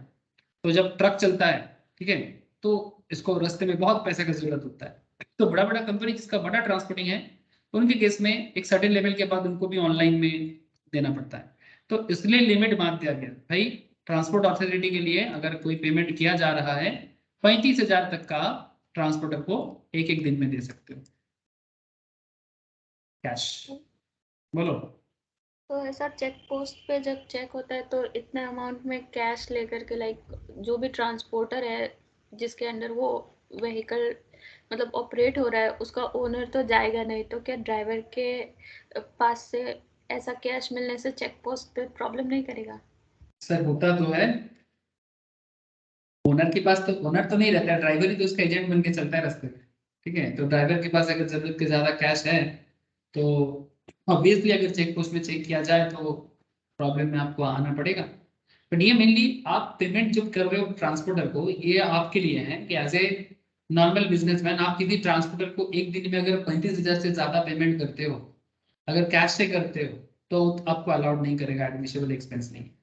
और आपका जो क्वेश्चन है कि क्या ड्राइवर को चेक करते हैं, सर नॉर्मली ऐसा चेक तो नहीं होता है, बट चेक पोस्ट में जरूरत पड़ने से ऐसा हो सकता है, ठीक है। तो ड्राइवर के पास पैसा जरूर रह सकता है, सर्टेन लेवल ऑफ पैसा ठीक है, जरूरत से ज्यादा पैसा तो ऑब्वियसली ना चिंता का विषय बना देता है, 2 नंबर ही पैसा हो जाता है ना, क्योंकि 2 नंबर ही क्या होता है। हाँ। गुड्स कैरियर जो व्हीकल्स होते हैं उस पे तो चेक पोस्ट पे ऐसा मैंने बहुत बार सुना है, जैसे कि मतलब आउट ऑफ टॉपिक है थोड़ा सा ये पॉइंट, जैसे स्मगलिंग के केसेस पे होता है ना, जी जी जी। तो उस टाइम पे तो मतलब गुड्स कैरियर में ही ये सब चीजें मिलता है। तो उस टाइम पे जैसे मैंने एक बार सुना था दैट सोप के अंदर में ऐसे जर्दा का वो चीज डाल के वो लोग लेकर के जा रहा था तो मिला था। तो उस टाइम पे कैश ऐसा ज्यादा नहीं था, कैश 45,000 ही था, लेकिन फिर भी उस चीज को बहुत हाईलाइट करके बताया कि कैश भी 45,000 मिला बोल के। अच्छा जी जी, चेक पोस्ट का काम तो वही है, चेक पोस्ट का काम तो वही है ना। जैसे बॉर्डर चेक पोस्ट करता क्या है बेसिकली, जैसे country to country check post या स्टेट के अंदर जब एक स्टेट से दूसरा स्टेट में चीजें जाए, चेक पोस्ट का काम यही है कि भाई क्या माल है, माल उसमें क्या चालान में क्या है, फिजिकली भी चेक करना पड़ता है। जहां पर भी घोटाला है मतलब आप समझोगे कुछ तो गड़बड़ है, मतलब ऑफिसर सब जुड़ा हुआ होता है तो ही घोटाला होता है ना। Yes Jyoti you are right, ऐसा तो ऑब्वियसली चेक पोस्ट का काम तो वही होता है। और अगर उसके पास से बहुत पैसा मिलता है तो समझो कि वो पैसा कहाँ से आया, मतलब वो इलीगल पैसा ही होगा। अगर मानो कि काफी अमाउंट जो दैट पर्टिकुलर ट्रांसपोर्ट के लिए जरूरी नहीं है, ठीक है, तो अगर अनरीजनेबल लगता है ना ऑफिसर को, तो बिल्कुल ये खर्चा बेकार का खर्चा है, इलीगल मनी है। सिंपल है, इलीगल मतलब ब्लैक मनी है, ब्लैक मनी मतलब बिना टैक्स दिया हुआ पैसा, यही सबसे घोटाला पकड़ा जाता है। ठीक है सर, मैंने आपको काफी सारा पॉइंट ऑलरेडी डिस्कस कर दिया, बचा क्या। अच्छा और एक चीज भी देख लो यहाँ पर, जैसे ये 35,000 तो आपको मैं बता दिया, 35,000 तक आपको अलाउ करेगा, बट यहाँ पर और भी कुछ पॉइंट एक बार गो थ्रू कर लो। जैसे कि if the payment exceeds the limit, the entire expenditure would be disallowed. However, disallowance should not be attracted if the cases circumstances in which payment is made otherwise than by an account paycheck or bankrupt are covered in Rule 6DD. ठीक है, 6DD में क्या है, payment to RBI, ठीक है, SBI, cooperative bank, ठीक है, payment made to government which according to its rules has to be made in legal tender, मतलब लीगल टेंडर मतलब जो इंडिया में लीगल करेंसी है। Payment for purchase of agricultural produce, forest produce, fish and fish products, production of horticulture और apiculture to the cultivator, grower और producer of such products और products. ठीक है, ऐसे केसेस में आप अगर प्रिस्क्राइब लिमिट से ज्यादा अमाउंट पर डे ट्रांजैक्शंस करते हो तो वो छूट है। ठीक है, लेकिन इस केस में एक चीज देखना पड़ेगा, रूल 6DD याद रखे सर। हाँ, रूल 6DD, कहां पेमेंट करने से प्रिस्क्राइब लिमिट से ज्यादा कैश में दे सकते हो? Payment to RBI, SBI, cooperative, payment made to government according to its rules has to be made in legal tender, मतलब जो करेंटली मार्केट में सर्कुलेटेड पैसा है उससे, payment made for purchase of agricultural produce, forest produce, fish and fish products, production of horticulture, मतलब जो फूल पेड़ पौधा का होता है ना, एपीकल्चर, कल्टीवेटर, ग्रोअर और producer of such producer products. अगर आप इन तरह का लोगों को रूल 6DD के तहत अगर आप मोर देन 10,000 या 35,000 के ऊपर आप पेमेंट करते हो प्रिस्क्राइब लिमिट से ऊपर, तो वो कैश खर्चा अलाउड करता है। ठीक है, इस बात का ध्यान रखना। 40A subsection 3A, where an expenditure has been allowed as deduction on accrual basis in any previous year and payment is made in subsequent previous year, मतलब खर्चा ड्यू हो चुका था बट पेमेंट हो रहा है नेक्स्ट ईयर में, मतलब 21-22 में ड्यू हुआ था बट पेमेंट हो रहा है 22-23 में। ठीक है, otherwise than by of account payee cheque और अकाउंट पे ड्राफ्ट, सेम बात है। पेमेंट जब कर रहे हो तो प्रेस्क्राइब मोड में नहीं कर रहे हो, ठीक है, कैश में कर रहे हो, same to same. In excess the limit of 10,000 और 35,000 जो हम लोगों ने अभी अभी पढ़ा, वो भी डिसअलाउड हो जाएगा। मतलब चाहे पुराना ड्यू अमाउंट पेमेंट के टाइम पे भी अगर आप प्रेस्क्राइब लिमिट से ऊपर जाके पेमेंट कर रहे हो तो भी आपका डिडक्शंस नहीं है, एडमिसिबल एक्सपेंस बोल के नहीं माना जाएगा।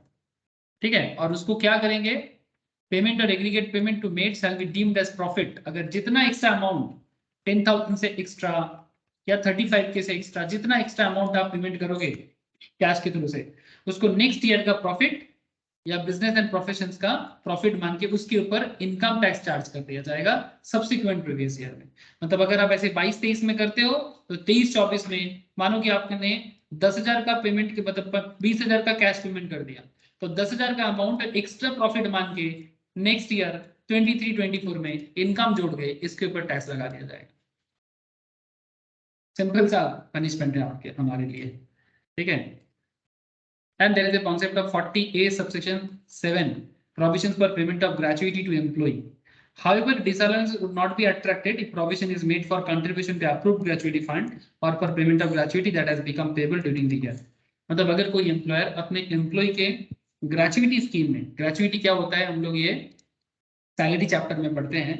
बेसिकली एक एम्प्लॉय जब काफी समय तक किसी कंपनी में काम करते हैं तो उन्हें एम्प्लॉयर की तरफ से ग्रेचुइटी पेमेंट किया जाता है, ग्रेट्यूटस, इतना दिन काम करने के लिए। तो जो पेमेंट एक एम्प्लॉय को ग्रेट्यूटस के हिसाब से पेमेंट किया जाता है, अगर वो एक अप्रूव्ड ग्रेचुइटी फंड है तो वो खर्चा माइनस होता है, बट अगर वो अप्रूव्ड नहीं है तो इन दैट केस उसको डिसअलाउंस कैटेगरी में रखा जाता है। तो इसके बारे में 40A सबसेक्शन 7 बात किया। ठीक है सर, आज मैंने आपको कुछ एग्जाम्पल्स भी करवाया, कुछ इंपॉर्टेंट प्रोविजंस भी बताया। नेक्स्ट में आपको सेक्शन 41, 43B ऑलमोस्ट खत्म होने को है, नेक्स्ट वीक खत्म हो जाएगा। ठीक है, 44AD एंड 44AE। ठीक है, नेक्स्ट वीक सारा प्रोविजंस कंप्लीट हो जाएगा, फिर आप लोग बस पीजीपीपी का क्वेश्चन सॉल्व करें, that is more than enough. ठीक है सर, आज इतना ही है। ठीक है, बोलो। हाँ सर। ओके ओके सर, अगर किसी के पास नोट्स नहीं है तो मुझे बताना, मैं नोट शेयर कर दूंगा। अगर मैं बाई चांस भूल गया तो आप मुझे याद दिला देना। ठीक है सर, चलो फिर tata bye. Bye sir. Okay, tata tata tata. Sir हाँ बोल।